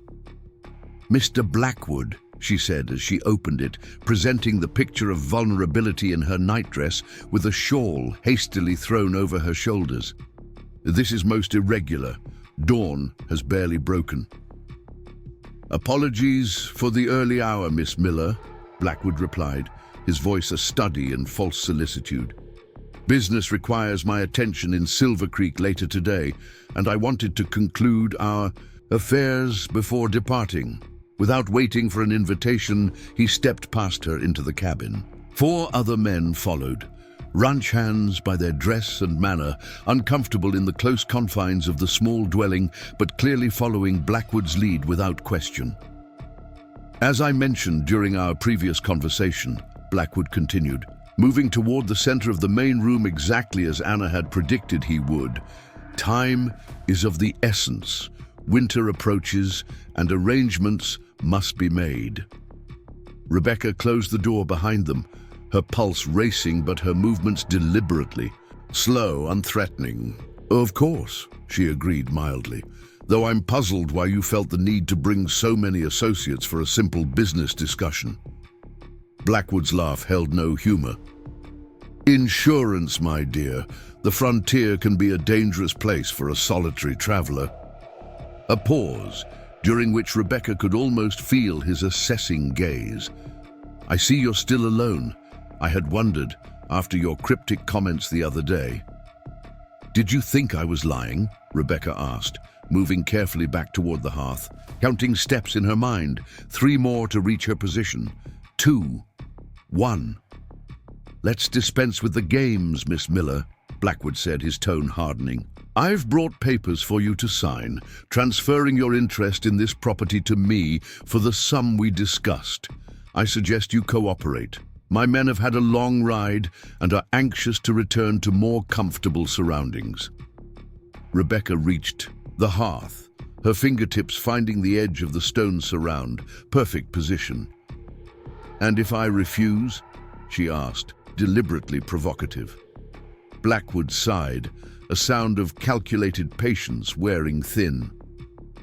Then things become unnecessarily complicated. For everyone involved. The threat hung in the air, naked now, unvarnished by false courtesy. One of the men shifted his weight, causing a floorboard to creak.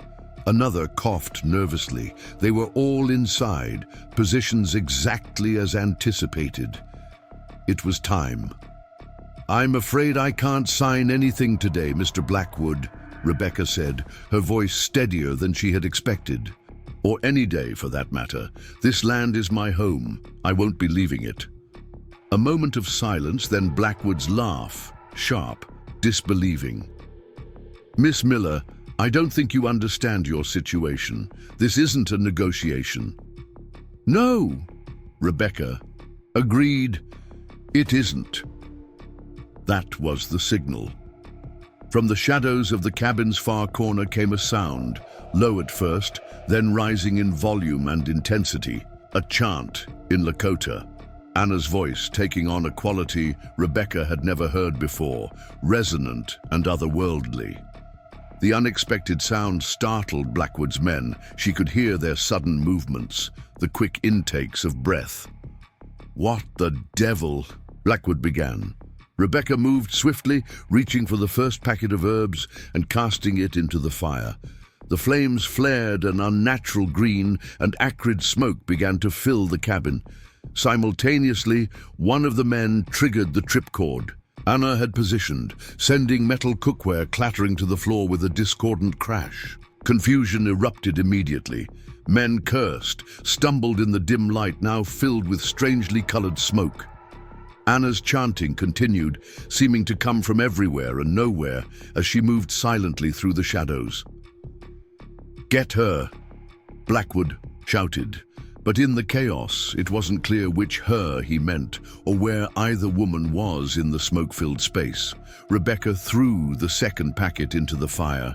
The smoke thickened, taking on a bluish tinge that reflected eerily in what limited light remained. The chemical compounds Anna had prepared were working exactly as she had promised, creating disorientation, confusion, a sense that something unnatural was occurring. One of the men began coughing violently. Can't breathe, he gasped. Blackwood, what's happening? Anna's voice changed, dropping to a guttural tone that raised the hair on Rebecca's arms, despite knowing it was part of their plan. Words in Lakota poured forth, punctuated by sharp, clacking sounds as she struck 2 stones together, creating sparks that flashed through the smoke like malevolent spirits. It's a trap! Someone shouted. The Indian witch! She's cursing us! Rebecca's hand found the 3rd packet, the most potent of the preparations Anna had created. She hesitated just a fraction of a second, then cast it firmly into the flames. The effect was immediate and dramatic. The fire roared up the chimney, changing color from orange to deep crimson, and the smoke took on a sulfurous odor that stung the nose and throat. Through it all, Rebecca remained by the hearth, protected somewhat from the worst effects by her position and by the cloth Anna had instructed her to keep ready to cover her nose and mouth. She could hear the men stumbling about, increasingly panicked, their earlier confidence shattered by phenomena they couldn't explain. Enough of this nonsense! Blackwood's voice cut through the chaos, strained but still authoritative. "It's just smoke and mirrors. Find the women." A moment of relative quiet as the men attempted to obey, moving more deliberately through the smoke-filled cabin. This was the dangerous moment, the point where their deception might be discovered if the men regained their composure. Anna had anticipated this. "Now!" she hissed from somewhere to Rebecca's right. Rebecca reached beneath the loose floorboard where they had concealed their final defense. Her fingers closed around the crude fuse Anna had prepared, connected to the small, carefully measured amount of blasting powder hidden beneath the cabin's floor. Not enough to cause serious damage, Anna had assured her, but sufficient to create a controlled effect that would seem far more threatening to already unnerved men. With steady hands, Rebecca struck a match and touched it to the fuse. It caught immediately, the spark traveling rapidly along its length.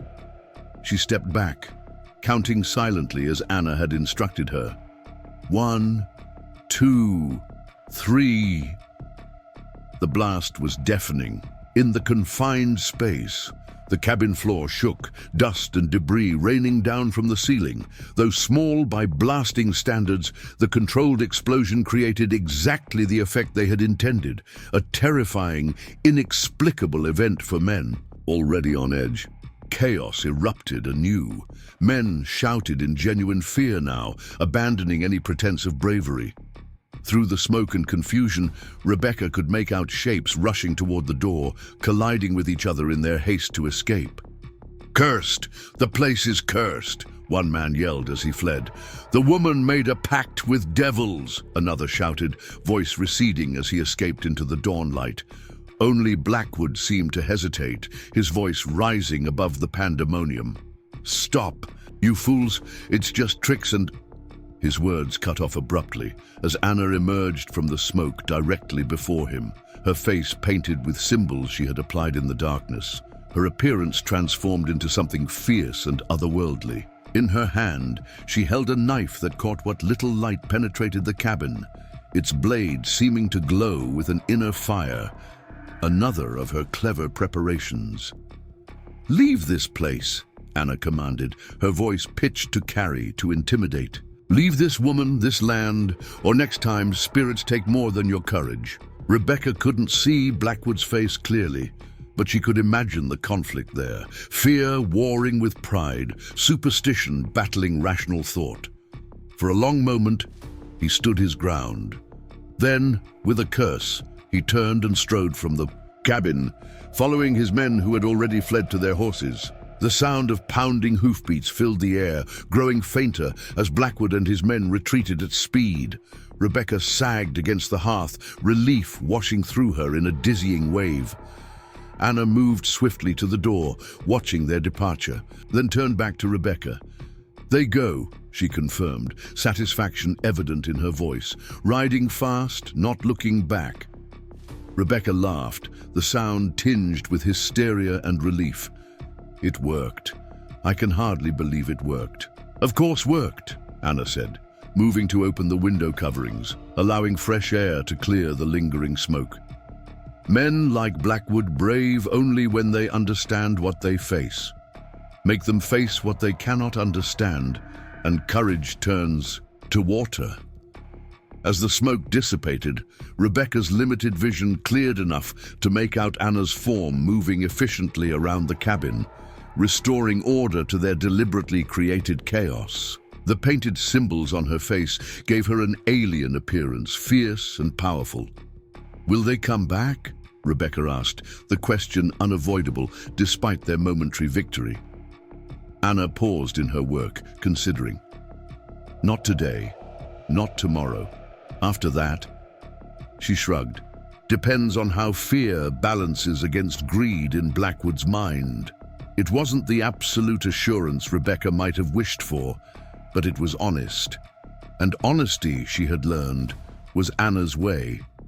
No false promises, no comfortable lies. Only truth, however difficult, and practical solutions to the challenges that truth presented. "Then we have time," Rebecca said, determination replacing the relief in her voice. Time to strengthen our position, to prepare for whatever comes next. Anna nodded approvingly. Yes, and first priority remains your healing. Eyes improving, but treatment must continue. She approached Rebecca, examining her eyes in the growing daylight. Today, we'll remove more fragments that rose during night, then prepare new medicine. The return to their healing routine felt almost surreal after the intensity of the confrontation, yet it also represented a kind of victory in itself.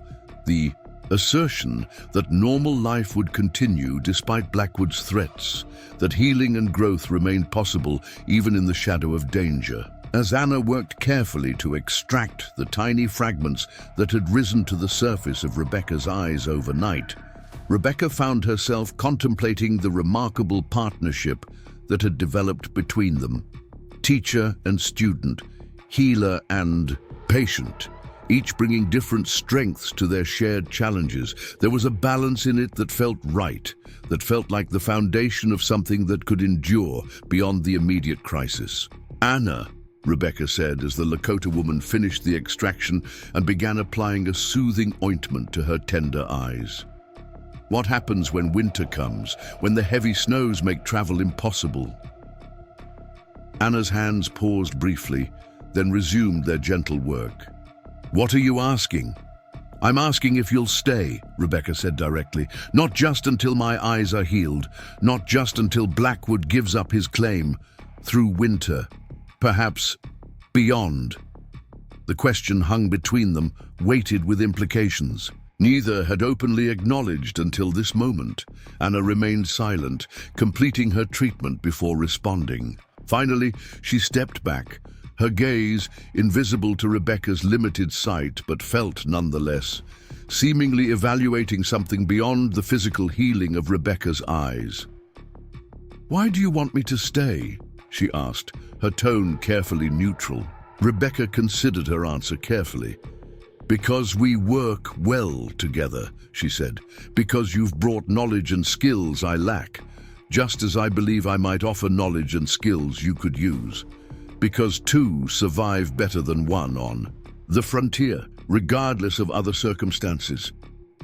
She hesitated, then added more softly, "And because I've grown to value your company, your perspective, your friendship, if I may call it that." Silence stretched between them again, but not an uncomfortable one. It was the quiet of genuine contemplation, of weighing options and implications. "Before answering," Anna finally said, "must tell something." She moved to sit across from Rebecca at the small table, their knees nearly touching in the confined space. "Treatment for your eyes going well, better than expected, but must be realistic about outcome." "What do you mean?" Rebecca asked, tension creeping into her voice. "Full sight might not return," Anna said gently but firmly. "Improvement will continue.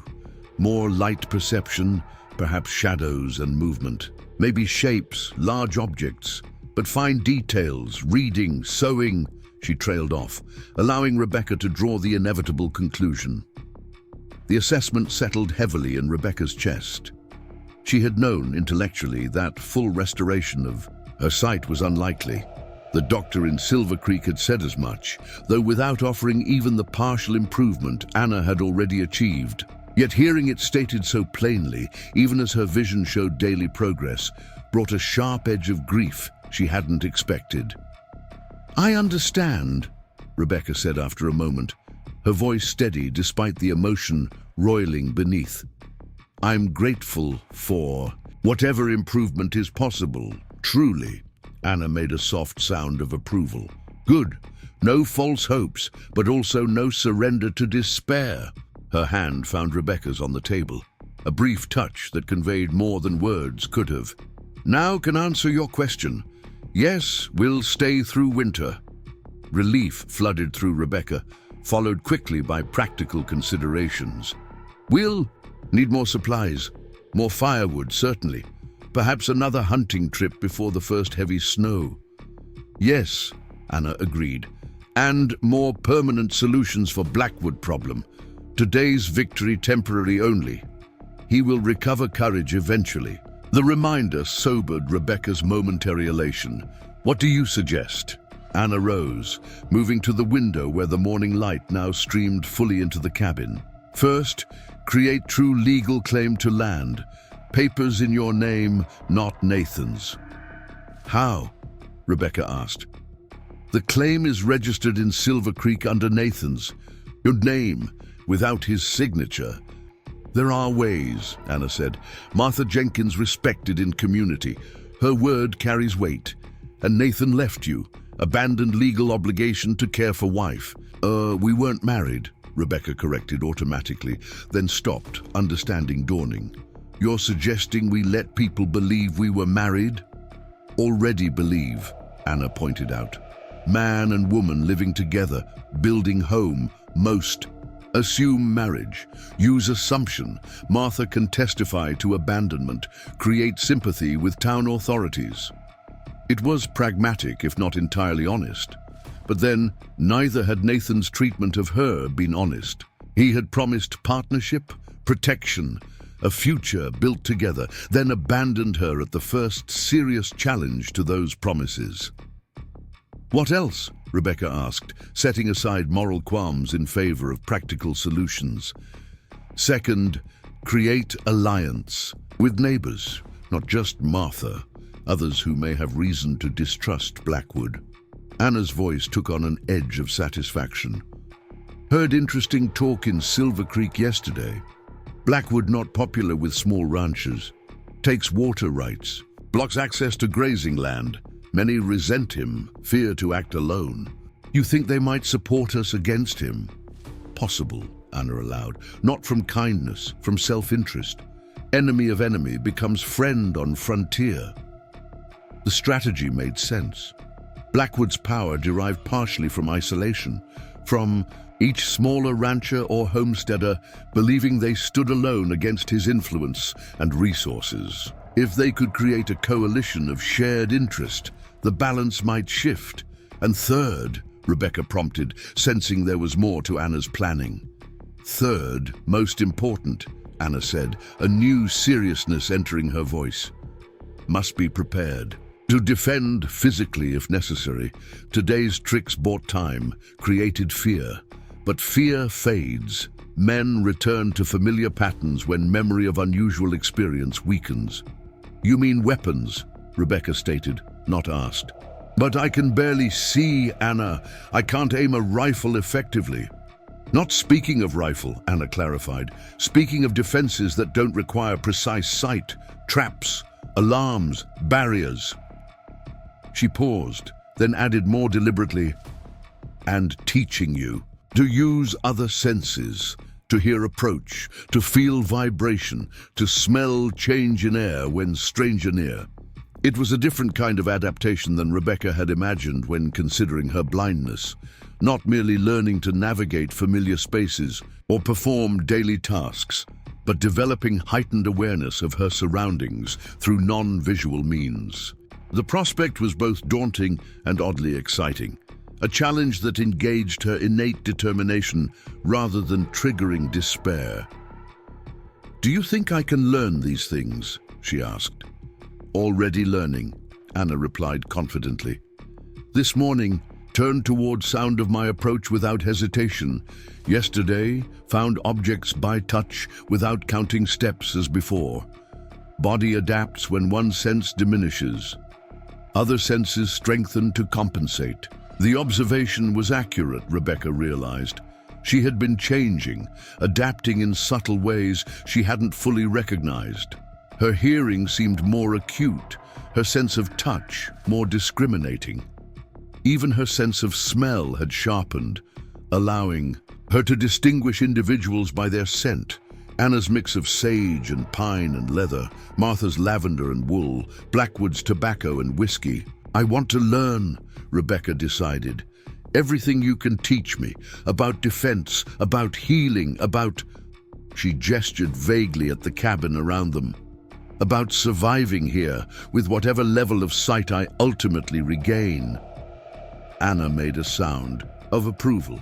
Good, we'll teach. She returned to the table, sitting across from Rebecca once more. And in exchange, you teach me. Teach you what? Rebecca asked, surprised.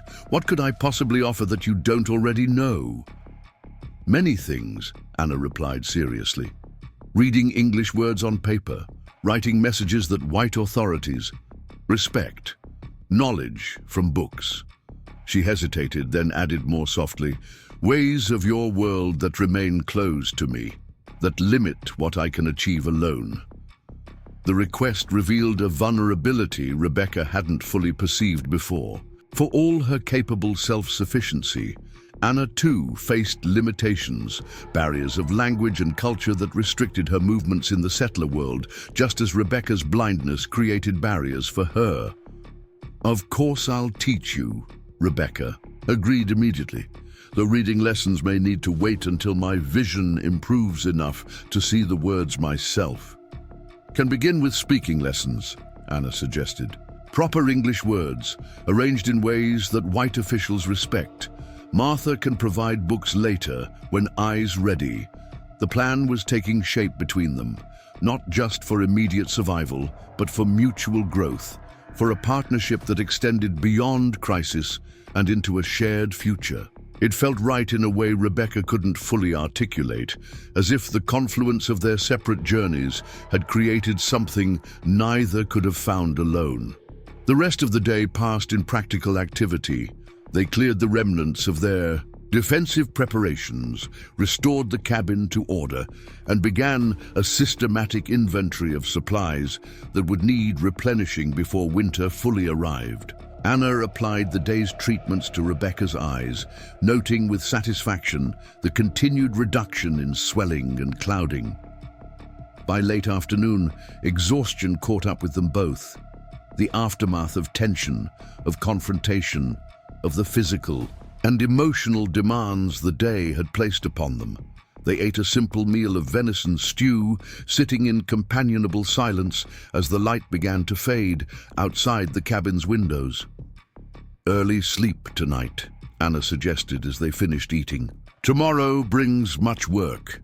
Rebecca nodded, feeling the weight of fatigue in her limbs, the strain of the day's events in every muscle. Anna, she said as they prepared for sleep, do you think we'll succeed? Against Blackwood, against winter, against... She gestured vaguely at her eyes. Against everything working against us? Anna considered the question, taking it as seriously as she took all things. Cannot promise specific outcome, she finally said, but can promise this. We'll face challenges together with all knowledge and strength we possess. She moved to bank the fire for the night, her silhouette backlit by the dying flames. Is better chance than either would have alone. In that simple truth, Rebecca found unexpected comfort. The future remained uncertain, filled with challenges she could only partially anticipate. But she would not face them in isolation, in darkness, both literal and figurative. Whatever came, they would meet it together, two women from different worlds, forging a shared path through the uncharted territory of their frontier lives. The first snow came 3 weeks after Blackwood's failed attempt to seize the cabin. It began gently, fat flakes drifting lazily from a pewter sky, then intensified as the day progressed, blanketing the landscape in pristine white. Rebecca stood in the doorway, breathing in the crisp, clean scent of winter's arrival, marveling at what she could now perceive with her healing eyes. No longer mere shadows and variations of light, her vision had improved to distinguish shapes, movement, and even some colors, though everything remained softened, edges blurred as if viewed through frosted glass. It was a miracle of sorts, one she had stopped hoping for during those dark months after the accident. Beautiful, yes? Anna asked, joining her at the door. Yes, Rebecca agreed softly. I never thought I'd see snow again. The weeks since their confrontation with Blackwood had passed in industrious preparation. They had reinforced the cabin against winter's assault, additional chinking between logs, a second layer of oiled paper over the window, a windbreak constructed. On the north side, where the fiercest gales would come, Anna had hunted tirelessly, building their stores of smoked meat. Rebecca had learned to spin wool by touch, producing yarn that Anna then wove into blankets and warm garments. Martha Jenkins had become a regular visitor, bringing news from Silver Creek, along with occasional supplies. It was through her that they learned Blackwood had fallen mysteriously ill after his encounter at the cabin. Nothing life-threatening, but persistent symptoms that kept him confined to his ranch house, too weak to pursue his plans against them. Coincidence, Anna had said with a small smile when Martha shared this information, though her eyes held a knowing gleam that made Rebecca wonder exactly what had been in those smoke-producing powders thrown into the fire. They had also begun implementing the second phase of their strategy against Blackwood. Through Martha's connections, Rebecca had made contact with several small ranchers who had grievances against the wealthy cattlemen. A tentative alliance was forming, not based on friendship or charity, but on mutual self-interest against a common adversary. "Think snow will last?" Rebecca asked, watching the flakes grow thicker, more determined in their descent. "Yes," Anna replied confidently. "Feel it in air. Winter arrives in earnest now." She placed a gentle hand on Rebecca's shoulder. "Come inside," eyes still sensitive to cold. Rebecca allowed herself to be guided back into the warmth of their home. Home. The word had taken on new meaning in recent weeks. No longer simply shelter, no longer a reminder of Nathan's abandonment.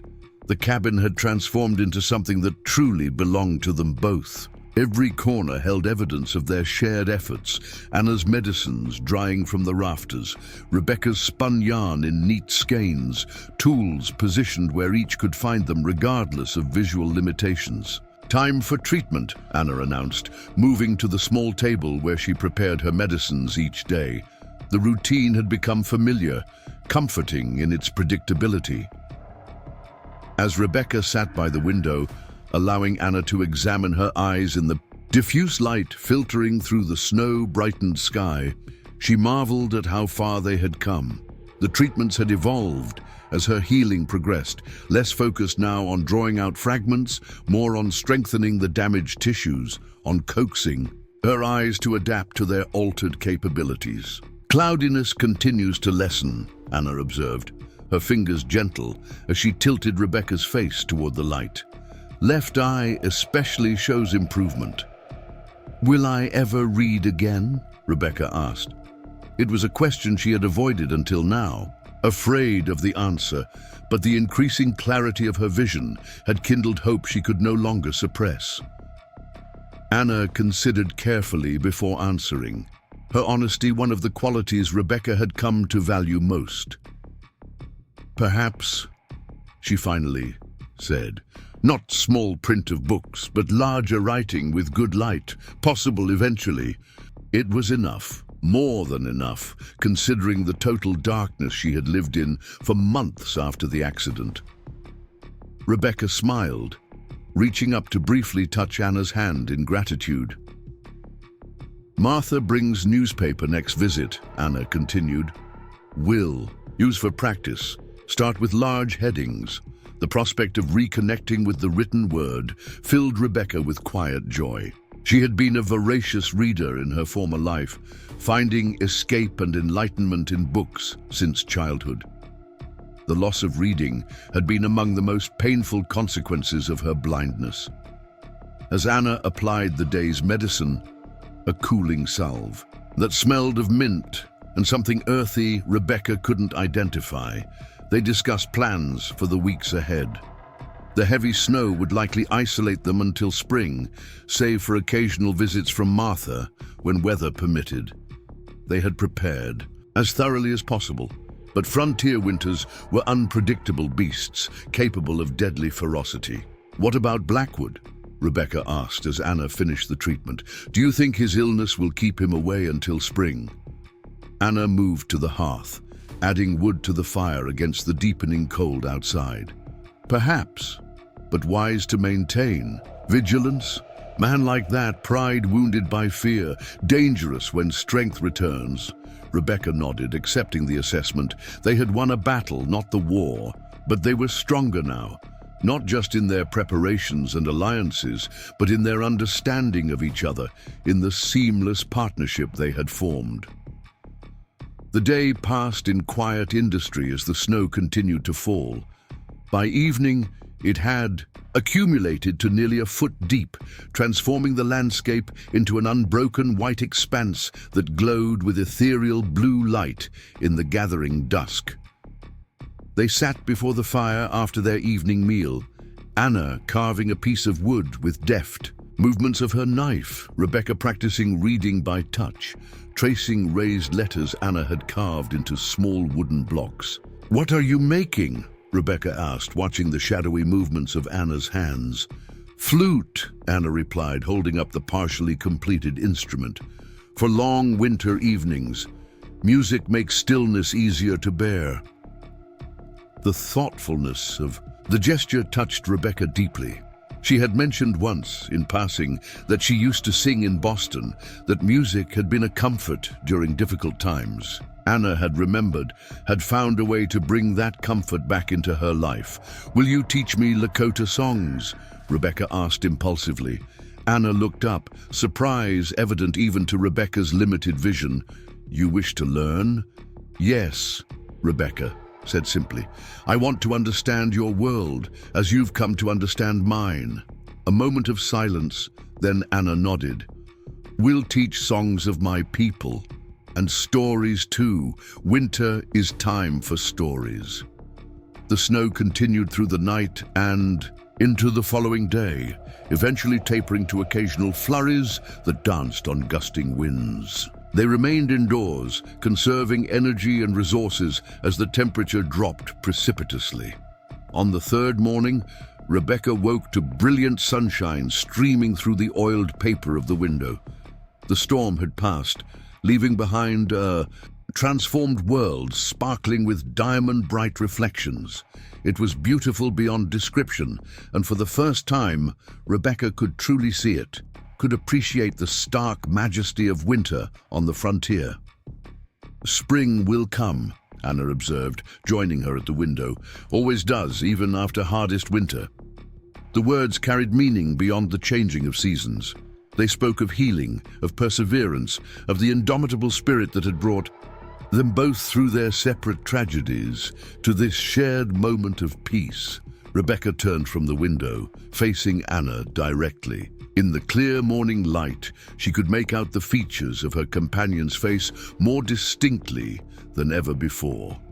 The strong lines, the quiet dignity, the hard-won wisdom in her dark eyes.